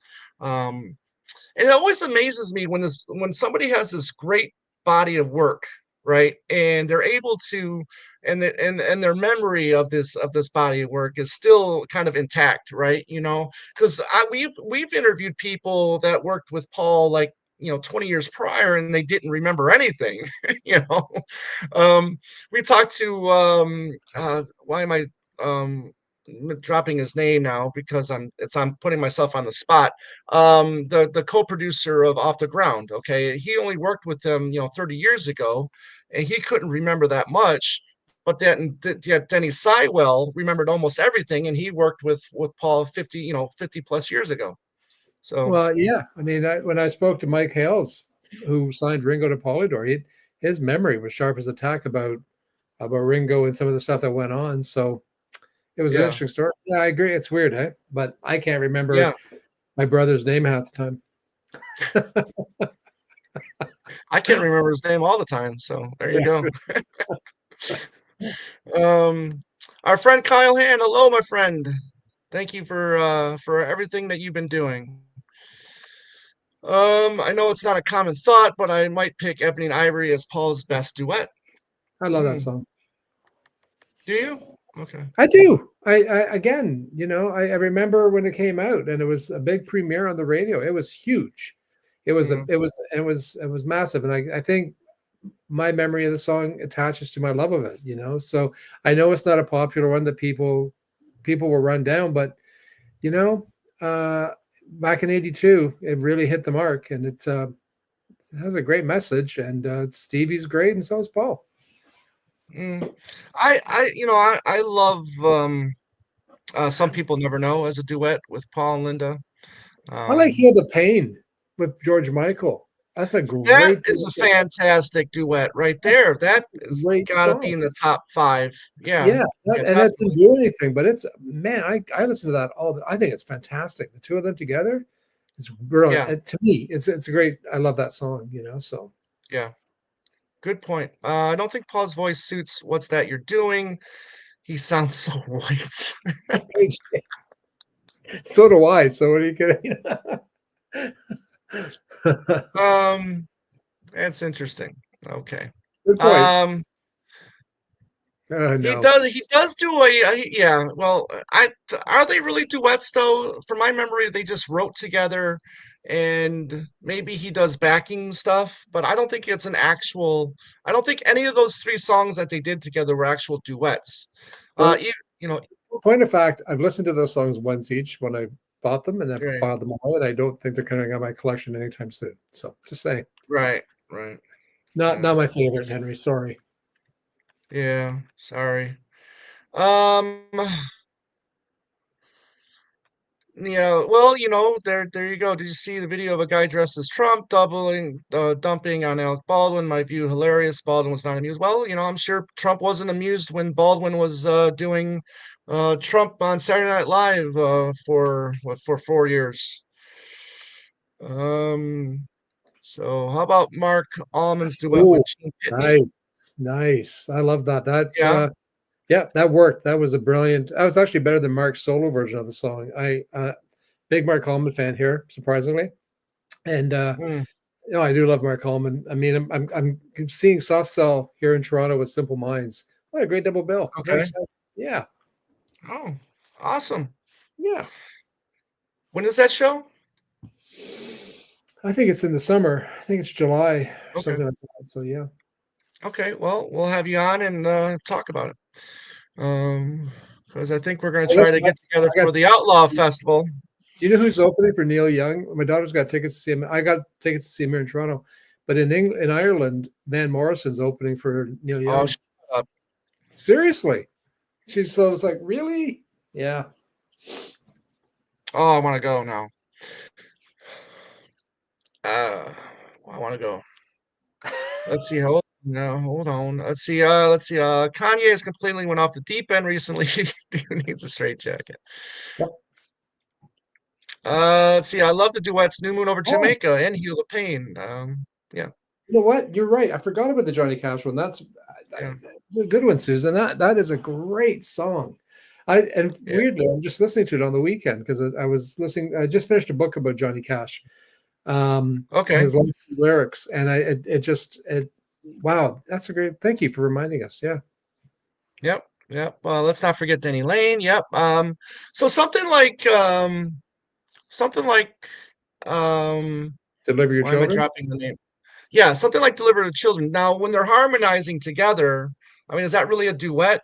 Or do you go, what is your criteria for how do you define duet? You like You Don't Bring Me Flowers, where Neil sings a verse and then Barbara sings a verse, and then they share the chorus. I mean, what do you consider a duet? Well, my definition of a duet is that each of the two people should have a solo spot in the song. And it Mm, doesn't have to be half and half, but it has to be a solo spot. Oh, you know the story behind "You Don't Bring Me Flowers," right? When, no, maybe, okay, but very quickly, because I find the story yeah, fascinating. Neil Diamond wrote it. It's on his album. Uh, Streisand hears it, likes it. She does a cover version of it. Some DJ, I think he's in Florida, is going through a really bad divorce, takes both versions of the song and mixes it ah, on radio, and people start calling in, going, "That's amazing! Where can I get this?" And eventually they had to turn it into a single because it was just right. just this guy who was not a happy man at the time and thought he'd do that as a duet. So there you go. That's pretty cool. Back when radio was cool. And that's funny because there's so many covers, throughout the decades that could work on so many different levels. Yeah. I have to think on that. Let's see here. Yeah. James says I just heard Trump singing to Paul's "Too Much Ukraine." That's funny. Oh, gee. That's funny. Let's see. Kyle says if Paul did a genre album right now, like Look Up, what genre do you want it to be? That's a pretty good question. Great question. Polka. Well, with Weird Al Yankovic, right? That's a really good question, Kyle. You know what, I liked. Again, I'm sure not many people agree with me, but I liked Kisses on the Bottom. So I wouldn't mind him kind of doing something similar, maybe with some classic 60s songs or something, or 50s. Mm. But I don't know. That's a good question. I have to really give that some thought. I did like Kisses on the Bottom, though. I know I'm one of the few, but I thought it was a great It's album. funny because we recorded a show just late yesterday. We're talking about Dylan and McCartney, and he really poo-pooed on that album. Ooh. Which it's not one of my favorites either. But I mean, if you enjoy it, I think that's great. Yeah, Well, I like Dylan's yeah. albums. Like Dylan was For doing the, me, you know, okay. Getting back to go ahead. yeah, Go ahead. Getting back to yeah. what? I'm a big Van Morrison, and he does a song on Veed and Fleece album. I think it's the last song. Let me get the track listing. It's called Country Fair. Mm. Okay, and if you ever want to be placed in a particular place listening to a song, listen to the song called Country Fair on Van Morrison's Veed and Fleece album, and it will put you exactly right there. You feel the grass that you're sitting on, you feel the wind, you feel you get the creek, that's running right next to you. It's like I would like, Paul to do some kind of like folky, more of an acoustic folky type That might be album, good. myself. You know, That's a really good point. That's a uh, really good idea, Tom. I agree. yeah, yeah, yeah. Not heavy metal. As much as I like heavy metal, um, Jack says you guys are awesome, very entertaining. Keep up the good work. Thank you Uh, for that. Thank you, Thank you for Jack. that. Thank you very much. Yes, yes. The check is in the mail, Aaron. Check is in the mail, my friend. Um, hopefully it goes through. I don't know. Hopefully it won't bounce or anything, but can't promise anything. Uh, Ebony Knife is pretty good. Yeah. Let's see, Susan. Hi, Susan. How are you? Yes, I think Ebony Ivory is great. Thank Okay, you, there Susan. you Thank go. you. Yeah. I would have liked a funky Latin album. I mean, dress me up as a round, certain soft. Wow, yeah, interesting, interesting. I kind of like that idea. Me too. Best to it is, yep, George Michael, Heal the Pain. Yep. Sorry, I'm getting to some of these state or comments late, but it is what it is. How about Hold On Girl by the Monkees? Well, we're just gonna skip over that comment and get right next to the next comment. Julian Mendelson, thank you, Jen. Yes, we had him on the show. He was a lot of fun to talk to because while I was doing the research um, I didn't realize that he was the engineer or produced the song. Was it Pasta Dolce on the left hand side? You remember that track from the early '80s? Musical I youth. yeah, yeah, yeah. I love that album, and um, I mean I love that song, and I thought that was really cool that he worked on that album. So let's see here, interlude, another nice duet, Morrissey and Susie. Yeah, Actually, that's I never. Morrissey's cover of Moon River is quite. It's not a duet, but it's a great. I just that makes me think of Moon River by Morrissey, which is brilliant. Okay. Mm. Ebony and Ivory was voted the worst duet ever by Q or Mojo a few years back. I don't like it, but it's not the worst. Yeah, I don't think it's the worst either. Good afternoon, gentlemen. Have been diving into 10cc and now 10cc is a band up that I like their hits, which the two the two hits are that we know in the States.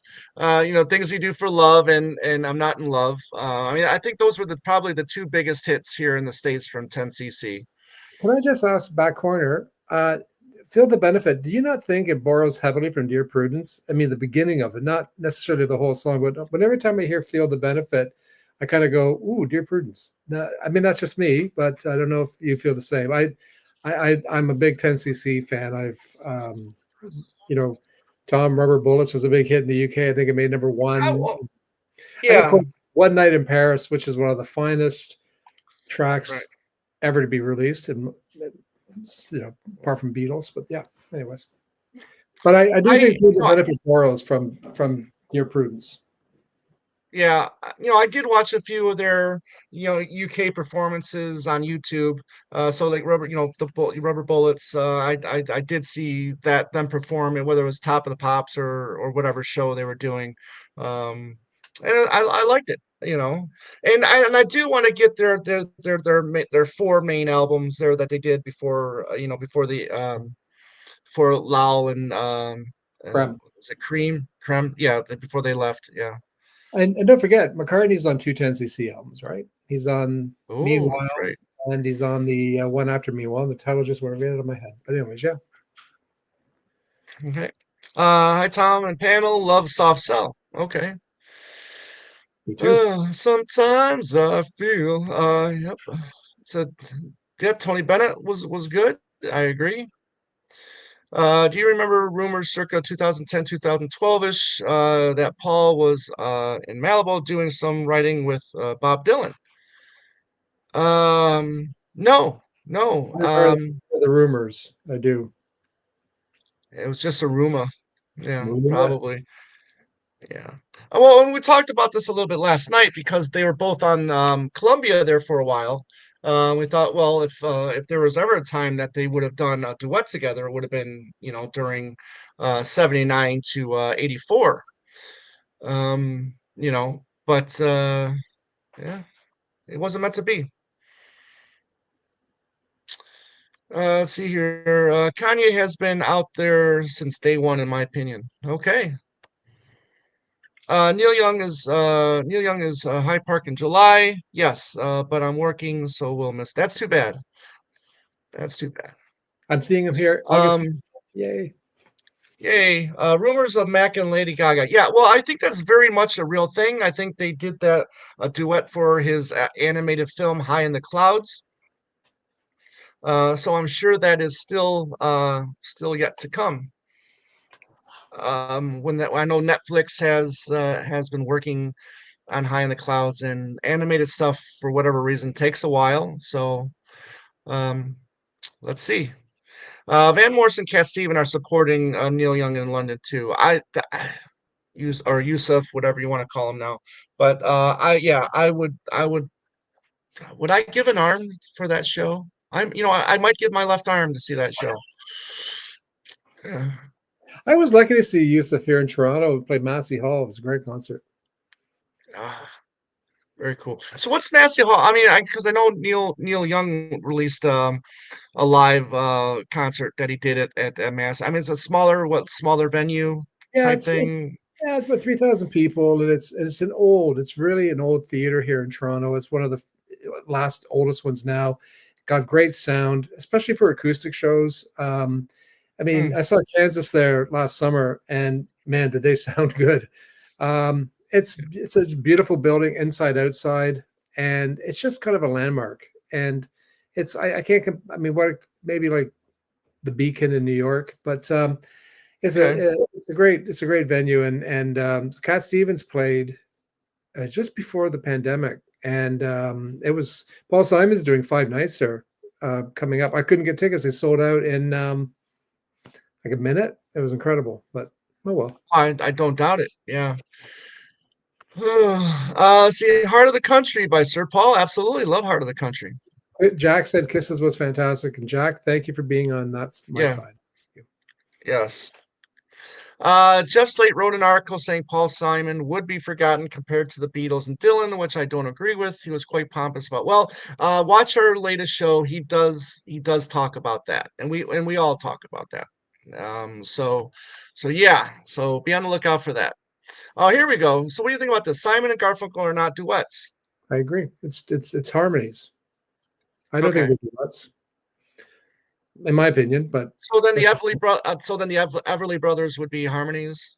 yeah, absolutely. Okay. I think for more, I mean, I can be easily swayed, especially if you offer me a crepe. Or 10. Or 10. I'll take 10.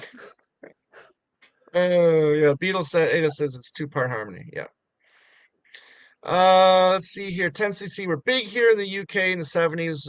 Once the 80s hit, they were goners. Well, I mean, a lot of acts were goners in the 80s, unfortunately. A lot of 70 acts had a hard time trying to find their way in the 80s. I'm going to say So, though that the 10cc albums in the 80s were not bad. They're not as good maybe as the okay. 70s stuff, but they're not. They're well Right. worth a listen, in my opinion. Look Here is Yeah. great. Lovers Anonymous, Yeah. great song. I'm a big 10cc fan. Yeah. Yeah. ELO as well. I don't think they had achieved the same success that they in the 80s that they had in the 70s. No, I think Discovery was their last. Well, no, that's not true. After Discovery, no, I can't think of the Because name I of think the album. Discovery was 79 Right. and then Time was what, 81? But there was an L between the two of them, and it's driving me nuts. So now I got to look it up, Tom. No, it was Discovery, then Time, and then there was an album after Time. Oh, maybe you're right. Um, maybe I'm all kerfuffled now because it happens Yeah. because I am Because old. that's the thing. There's just so much to remember Yeah, that Secret you can't Messages was remember. after time. Secret Messages Okay. was after Right. time. The Secret Messages had a couple of hits off it, right? Rock and Roll is King was a hit. Okay. Rock, Okay. rock and Roll is King. James says he's seeing Grandma Goldman on Friday at his local Oh, music that'd be venue. great. Very Yeah. good. Excellent. Sheet Music from 1974 is the best 10cc album. What do you say? My favorite album by them is Original Soundtrack. But Sheet Mm, Music's great title too. Sheet Music, love that title. yeah. Makes me laugh Yeah. every time I hear it. I mean, Tennessee did a great song called "The Worst Band in the World," right? I mean, Yeah. Yeah. Well, here you go. Miss Macca and Chrissy Hyde live singing "Oh Darling." Not one of Paul's finest moments as a singer. Um, so I generally put that. I mean, when you think of Paul on Saturday Night Live, okay, doing the Golden Slumbers medley, okay, and the people that hate it, okay, and is it as bad as say the stuff that we know is really bad? Okay, Paul at the 40 doing Maybe I'm Amazed at the 40th. Okay, Paul doing Lady Madonna during the lockdown thing was relatively bad. This one was relatively bad. I think him doing Oh Darling. There's one more too that I'm forgetting, but yeah, that wasn't really that good. I don't think. See, yeah, and here we go. James says, yeah, then we're thinking Xanadu because Xanadu was in between Discovery and Time. So yeah, I do. yeah, Thank yeah. you, James. Great album. But the movie, Underrated album. I agree, underrated. no, and me being the ONJ fan that I am, um, I love the album. I love seeing her. I love seeing her in the movie, but the movie is just total. You know what I mean? The movie exists for the soundtrack. Yeah, right. And let's face it, I mean, during that time, there was a lot of musicians and really bad. I mean, Neil Diamond's, that jazz singer is not that good of a movie. Okay. Great album though. However, Great. I mean, he had three major hits on that album. You know. Yeah, and they're great songs. America, Yeah, Love on the yeah. Rocks You is one don't of my Love on the Rocks is one of my all-time favorite mine too. tracks. Mine too. Period. Yeah, mine too. And Hello Both. Again. Yeah, and Hello Again. Not a great movie, no. So. I mean, although Lucy Arnaz is quite good in it, I will say that she brings a good spark of humor to that film. Okay, and then you got One Trick Pony, Paul Simon. Um, Which again, I think good music, not necessarily a good film. Um, I think the one that really kind of like stopped that streak was probably Purple Rain. You know, because I do think Purple Rain is a fairly good movie. If you were to bunch all those movies together, I think Purple Rain is probably the best of the bunch. Yeah, but then Under the Cherry Moon really kind of. Okay, yeah, it brought him down to earth. Yeah, and physical or what's the sequel to Purple Rain? Oh, that was the Um, Graffiti Bridge. yeah. Thank you. Yeah. What Oh was that well. Bob Dylan film he did in this in the 80s? We Was were it? talking about that last night too. I forgot the name of it, but Oh my God, I have to look it up. I'll look it up. I'll look it up. yeah, you look it up. You look it up. Canada is my favorite Rush tune. Is that right? Xanadu is my favorite Rush tune. Okay. All right. I think you're just having fun here. Hearts of Fire. Hello, Tony. Hearts of Fire. Hearts of Fire. Yeah. Pretty bad film. Okay. Yeah. John Terrible. Mellencamp did a film too in the late 80s, but I don't think it was any music in there. I think it was just a straight film. Time by ELO was number one here in the UK. After that, it was a slow decline. Okay.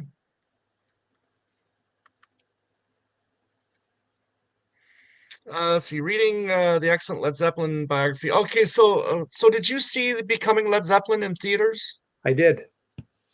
Fantastic. Yeah, I was lucky to see it with good sound. The theater I saw it in had really good sound, and Hmm. I think it's next weekend. Pompeii by Floyd live at Pompeii showing here at Oh, IMAX. that's good. Oh, that's gonna be fantastic. I'm very excited. Yeah. I don't blame you, my friend. Let's see here. He says Dreadlock Holiday tends to see reggae. Fantastic. You know, okay. Does Xanadu seem like Casablanca compared to Broad Street? That's funny. Listen, honestly, I think Broad Street is better than Xanadu. What That's say fair. you? I, you know, I'm staying out of the conversation. I like Broad Street.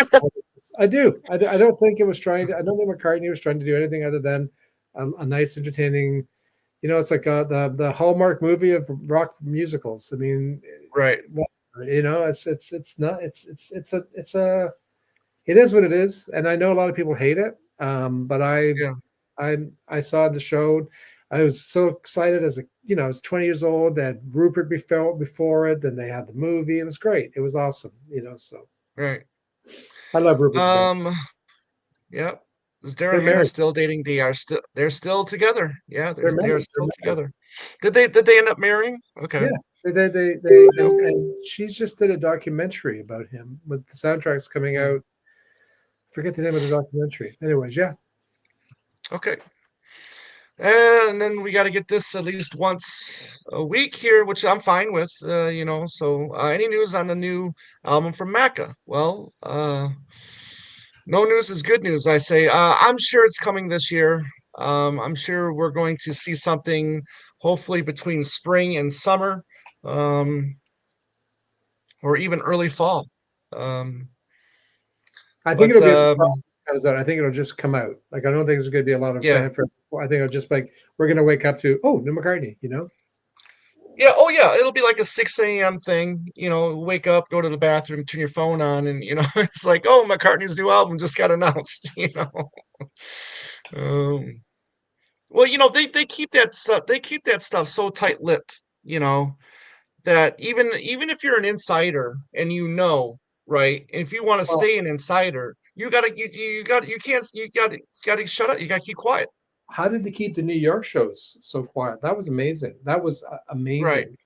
That was a shock, I think, to everybody. I mean, I Yeah.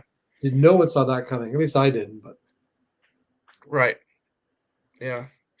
Let's see here. I didn't see Led Zeppelin documentary yet. Maybe next week. Yeah, if you get a chance to see it in the theater, that's brilliant. please That's do. brilliant. Yeah, Yeah. please do. I'm off to see the awful Captain America film. All Well, right. Nice chatting enjoy. with you. Nice chatting with you. Yeah, yeah. Hopefully it's not so awful, but enjoy, Go enjoy. with an open mind. Yes, there you go. We're gonna keep this going for like 15 more minutes, and then And then we're gonna sign off. We're gonna keep it going for till what 2:30 here Eastern time. Let's see. We'll see you Nora tomorrow. Great. I recommend I hope you enjoy it. I hope you enjoy it. The Criterion Collection is going to be releasing Nora, and I think that comes out in April. And I heard that they're also releasing the film that won Best Animated Feature, Flow, I which can't I wait. didn't get a chance to see. I didn't know. I Yeah, didn't. It came and went in Toronto so fast, but my right. daughters, both my daughters saw it and they loved it. So Oh, great, they great, loved it. great. Loved it.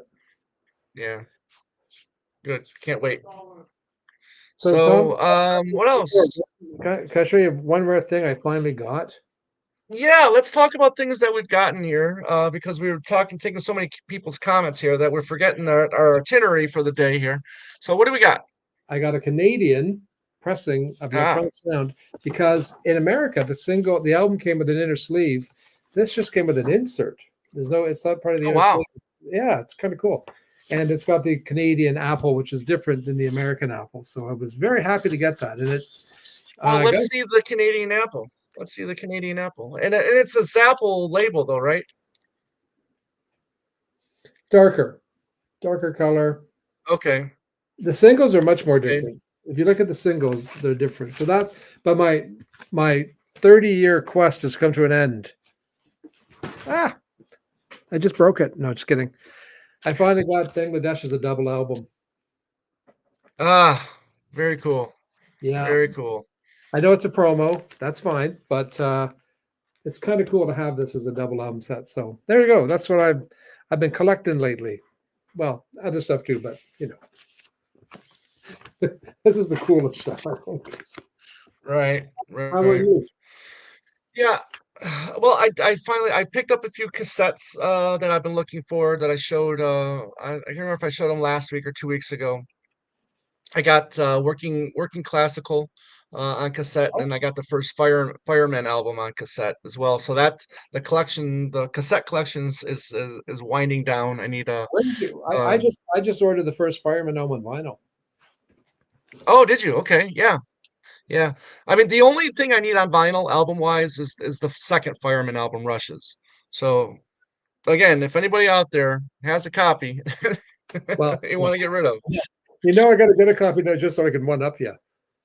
Oh yes, I know you would. I mean, and my partner crime would probably do the same thing too, just to take the Mickey out, take the piss out of it. Do you have So like electric arguments in the tin? yeah, Yeah, that's not great. the tin, but I know, yeah, I know that what you speak of. I But I have just that. have the regular vinyl. Oh, I have the Yeah, tin. yeah. And then it also came in a potato sack Yep. as well, Yeah. you know. Yeah. So that looks pretty cool. I gotta look for that one as well. So Yeah, that's kind of cool. I like that. Um, and Tony's just asked a question here. It says, "Does the double exclude the Indian music?" It does oh not. yeah. No, it does not. It's all the whole album is all three albums are there, but like side six is what 7 minutes long. So you know what I mean. It wasn't hard to kind Mhm. of squeeze it onto two albums. The sound is very Right. interesting. It's good. I'm now I've heard rumors of they're releasing that this year on Blu-ray and box set. Yeah, Which yeah, yeah. I mean, who knows? It'd be great if they would release both concerts in a box set. That would be kind of cool. But who knows? We'll see. We'll see. I mean, I'm sure Peter Jackson's team is responsible for the restoration of the film, which I thought looked pretty good when it came out on DVD back in what 2005, 2006, or whenever that was. That was pretty good. I thought it was a good Yeah, transfer. Yeah, and absolutely. it sounded fantastic too. But hey, look, I mean, as time goes on, the technology gets better, and I'm always up for a Blu-ray or 4K upgrade. So I got this too. bring It's it got on. Oh yeah yes, there you go. the Obi on the back with all the Harrison albums. Yeah, Mm, and it's a typical Japanese. It has little notes, and it's very nice packaging. yeah, yeah. So The main I guess if you're going to get the Japanese stuff, I guess the main reason why you're getting it maybe is the Obi strip if you're a collector, um, in a way maybe. well, But the recent McCartney CDs sound just amazing. I thought from Japan. You know the thin. Did you get those? I got them all, my friend. Don't you think they sound great? I think they sound fantastic. I do. I and the Gontrapo sounds better than the there's a pressing on this Q vinyl or whatever, but this one's just sounds amazing. Mm, cool. Cool. Let's see here. The Real Jackson says, I don't remember which Fireman album it is, but I have two copies of one of them. I'll let you know. Excuse me. Please do. Excuse me. Excuse me. I see who your favorite is. Wow. You know, and I was supporting you, Jackson. Oh my gosh. Oh, sure, that's fine. Hmm. I'm missing When the you same get album. when you get your YouTube channel, then you can get on your knees and beg. Go into somebody's office and beg. Fair enough. Probably yours, as the Fair saying enough. goes. John Lennon, Probably yeah. yours. Yeah. Fair enough. Uh, Listen, I'm begging anybody, if you have rushes, please. But you know what would make Tom even happier is if his good friend Aaron got a copy. Yes, I would just love to see everybody get a copy before me. You're like, That "Well, would just you get a copy. bring You get a joy. Yeah, yes. That would just make my day so much I know. brighter. I know. Yeah. Yeah. Yeah. Joseph, hello, Joseph. I'm glad you're here. We're gonna be, signing off in about 10 minutes, but glad you're here. Nice to see you. Glad you're here. See, when do you expect the next batch of Wings the Japanese CDs will be? That's a great question. That's a great question because it's the end. It would mark the end of the Wings period, and this is why I think he has an issue with London Town London. and Back to the Egg. Yeah. What? Okay. Because London Town should have been included in the second wave. because it Okay. was before the greatest hits album, Wings It was Greatest. before Wings Greatest. Yeah. And why it wasn't included? Does he have a problem with those two albums? Those two albums I don't think have been reissued in the UK or the US since the 93 Paul McCartney collection. Okay. So, Yeah, I don't think so. I don't think so. he didn't have a problem with those two albums then. What's the problem with those two albums now? So, But you know what? I'm just gonna give him a call. thank you. Please. I wish I Thank could you. do that. Hopefully he's with his team now, planning the release for the new album, and how many different variants he's going to be releasing. Yeah, and make sure that Tom gets one of them that I don't get. Just saying. Right, right. So here's the question then, I guess. Okay, so over under 10. Let's say McCartney 3. There was 10 different versions of 10 different colors on vinyl. Okay, are you going to go under or over 10 for the latest album? Under. Under. Yeah. I think so. I think that trend is kind of waning. Um, I hope. I don't know, but I'm gonna go under. Okay. If I there's a like heaven, that pick. Yeah. Hold on here. Let's see here. London Town was a number 2 on the charts. That's an amazing achievement. Yeah. And with a little luck, the leadoff single was number 1, you know. So there's that. Hey, what about Mecca doing It's a Wonderful Life? Yeah, I've heard that that's over now. I just read an Um, article about it actually, saying that he ran into difficulties, creative difficulties with the original producer, and okay, it's off the table. It's done. It's done and buried. Sadly, that would have been good. That would okay. have been interesting. Well, as Paul does with all of his music, he usually ends up with the rights to the music. So maybe one day we'll see those songs released in one way or another. I would love to hear, what he did for that project. From my understanding, he was putting the finishing touches on that project when he started McCartney 3. Um, so let's see here. Brooks says, instead of colored vinyl, do you like when albums come out with alternate covers? Um, does that happen often? Taylor Swift certainly does it, and Oh, really? yeah, huge. Um, Okay. I don't know. It's a good question.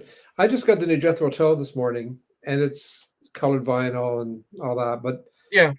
But I think there's just a one cover. But now what they're doing is you can buy the deluxe, or you can buy the single album. I don't know. Yeah. Good Yeah. question, Brooks. I don't know. Um, yeah, well, I used to be a big comic collector. I know they would do different covers, from time to time on certain comics. If it was a big comic, or a number one, they would do variant covers. But Well, they do it in like in Ireland. My daughter will show me like a lot of the bands in Ireland will do like Fontaines DC had a bunch of different covers for their most recent album, and Lancome and all these bands are kind of an independent Irish bands, and a lot of indie British bands too. I think it's more of an mhm, indie thing, and it's I think, but I could be wrong. mm. Okay, Tony says, I discovered Don't Let It Bring You Down because of Pierre McCartney. Outstanding song. Yeah, I mean, there's a couple songs like, then he talks when Pierre McCartney came out, he talked about how much he discovered Arrow Through Me. And then he talked about, oh, yeah, I think that was a really good track, So, who knows what that guy's thinking.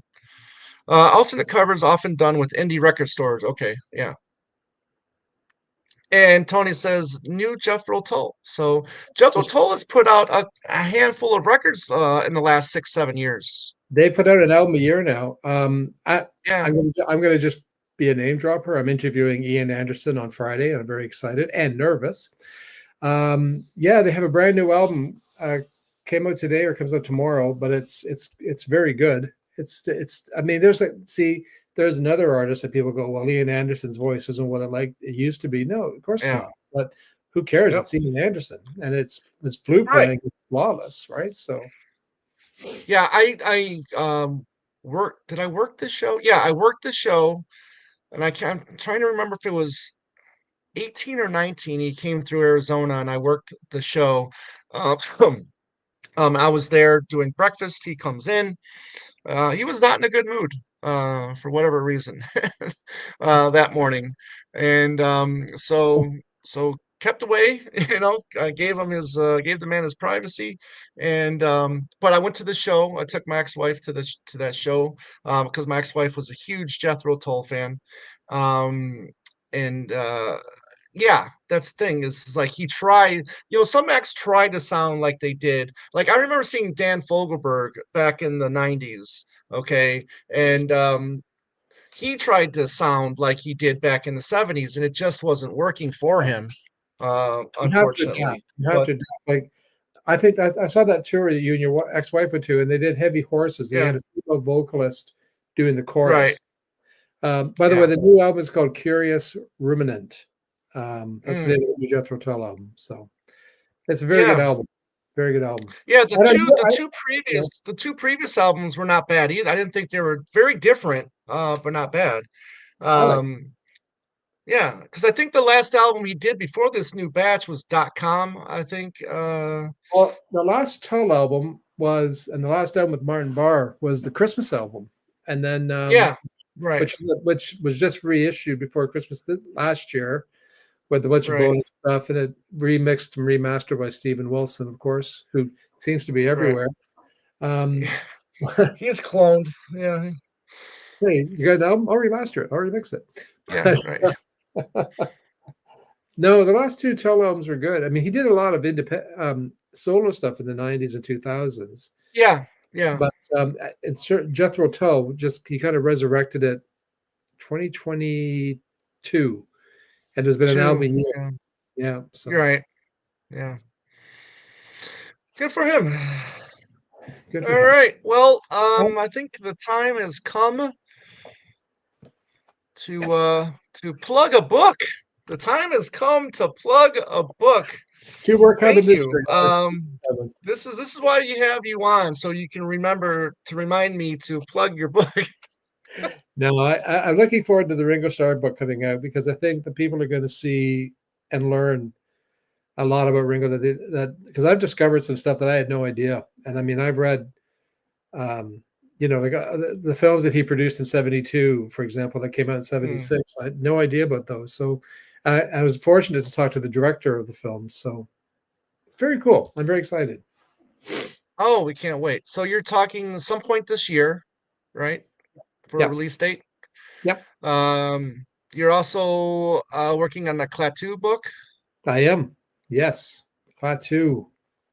Which, because of them, I've just become the biggest Carpenters fan on the planet. Like I just been really digging the Carpenters and scrounging around Value Village stores and trying to dig up Right. old. I've bought about 5 Carpenters albums and I quite like them. But the last, Do you do you do you like reaction videos? oh yeah, Like yeah, yeah, yeah, yeah, yeah. so I've been watching a lot of like reaction videos of younger people, watching these older acts, and just I don't know how sincere a lot of these reaction videos are. I think some of them might be, you know, not as authentic maybe as others. But to see someone I've been watching a couple do reaction videos to Superstar, the Carpenter song Superstar, and because I just love that song. Um, and then I've been watching a lot of them doing tracks from the Guilty album, and they're just amazed, by tracks like "Woman in Love" and the song "Guilty." So You just brought this full circle because we started off by talking about Joe Cocker going into the Rock and Roll Hall of that's Fame. right, Rita Coolidge right. debuted Superstar during the Mad Dogs and Englishmen, and of course Huh? the Carpet. Yeah, that was the first time that song came out. Was on the Mad Dogs album, and the Carpenters took it to number one, much to Bette Midler's chagrin. She always thought that, but I much prefer the Carpenters to Bette Midler's. But anyways, I love that Right. song. I love it. Actually, Sonic Youth did a good version of it. I think it was Sonic Youth Really? in the '90s. I'm pretty sure it was them. Big fan of Sonic Youth. Big I fan of I Sonic think it Youth. was Sonic It's Youth, too but bad anyway, that they're not together. It's too bad that they're not together anymore. But everybody, listen, check out his new. Where can you get this book? I mean, can you get this on everywhere. Amazon, or do we need to go to your website, Yep. or Amazon, do we Walmart. need to go door to door to see who has it, and You can go to my house. No, you can everywhere. Barnes and Nobles, Walmart, everywhere has it. so it's And not one of those out of print books that people are nope, spending hundreds or thousands of dollars to get on eBay or anything like that, right? no, still very much in print. Yeah, it's still people are still buying it, which is nice, and I get nice comments about it. Sometimes I get nasty comments about it too, which is fine. People have a right to their own opinion. That's fine. I'll Even though they might be wrong. my mother always said people have a right to their own opinion, even when they're wrong. Even when they're wrong. Absolutely. Absolutely. Yeah, we have on two legs, we have a new show coming up this weekend with the musician and writer Jeff Slate. We talked about Dylan and McCartney and their later year resurgence and a lot of similarities to their work and how their work also differs from each other. We had a really good conversation about their archive releases as well, and how different they steer on those releases. So check that out. That'll be this Saturday. Again, we have the QR code right above Aaron's head. If you have the QR app, please click that, and if you want to help support the show, you can buy us a coffee, or you can join our Patreon link. We did a video last week about how you can help support the channel by being a member of our Patreon, and we've got some good response from that. So we want to thank everybody for joining that. Pretty soon, maybe one or two more Patreons, and I can retire. So thank you very much. I was just kidding, just kidding. I'll be working till the day I die. Don't worry about it, everybody. So there's that. Make sure you check out Andy's live show on Sundays, and which is a lot of fun. And Aaron, my friend, thank you. What are you doing next week? You know what? I'm a ham. No, seriously, nothing. If you want me on, man, I'll be here. Excellent, excellent, You excellent. work. Maybe, Better. Nah. yeah, yeah. No, I'll be here if you want me on, man. I'm available. I'm not doing anything next week. Well, I'm doing Excellent. things. Well, yeah. I mean, you're just not sitting around waiting for me to, message you, say, "Hey, come on the show." I might be. You never know, Tom. I might be. Excuse me. Aaron, my friend, I love, like I said, I love chatting with you. I love your You your too. your You your too. wealth of knowledge of music is infectious, and just That's all right. together good guy. Can't wait to can't wait You to see too. you again, and hopefully we'll meet in a fest in August. I know you won't be at the fest at the end of March, but I'll be at the you may festival. possibly I'll August. definitely Yeah, be in Chicago, and I'm definitely going to see Bob Dylan and Willie Nelson in your neck of the woods. Is June. it all? June. Yeah. Yeah, I think See you it's in June. June. Yeah, I think See you it's in June. June. So yeah, let's do that. Oh, well, Doc shows up or messages right afterwards we're leaving. I should have been watching this instead of the stupid Beetlejuice juice. Let's see this. Yeah, I did see that in the theater, and unfortunately, the Beetlejuice sequel, was not as good as the original, in my opinion. What did you think about this Beetlejuice sequel, there, Aaron? Great airplane film. I'm telling you, when you're flying from Toronto to LA, great airplane film. I loved it. Really? No, I loved it because listen, it's on a small screen. You don't have to think about it. You're choking down that coffee. It's good. It was bad. It was okay. It wasn't bad. Wasn't great. No Okay. one no, it didn't have the same magic as the first film at all. But you know, No, no. Then I was really hoping for like a build up for Michael Keaton for Beetlejuice. There's like no build up for I, his I agree. entrance in the film, but whatever. And we got my friend here, Tim Allen, who says hi, bye, Tom Aaron. Thanks for popping in for the last minute here. But all right, everybody, thank Bye. you. We'll be back. I'll be back next week. Whether or not Aaron wants to Hey, bless if us with you his presence, if you we want me never here, know. if you want me, I'll Hey, come. listen. You tell me. Anytime he gets an opportunity to plug his book, he'll be here. I won't plug it next week, I promise. But I would love to come on Oh, again. I'm please. going to talk to you, I Tom. will. I'll plug it next week. I I'll just love plug it. hanging out with you, so that's great. All right. Well, listen. Hey, we want to see the. When will you get a preview copy of the book? That's Uh, when. That's when August, of the September, Ringo book. August, Okay. September. Yeah, yeah. Okay. Well, hopefully you'll have one in your hand to show us then. So That would be nice in August. Yeah, for sure. And okay. spoiler alert, I like Ringo.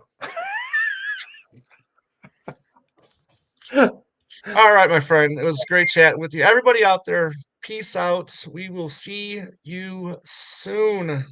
Take care. Peace. All that stuff.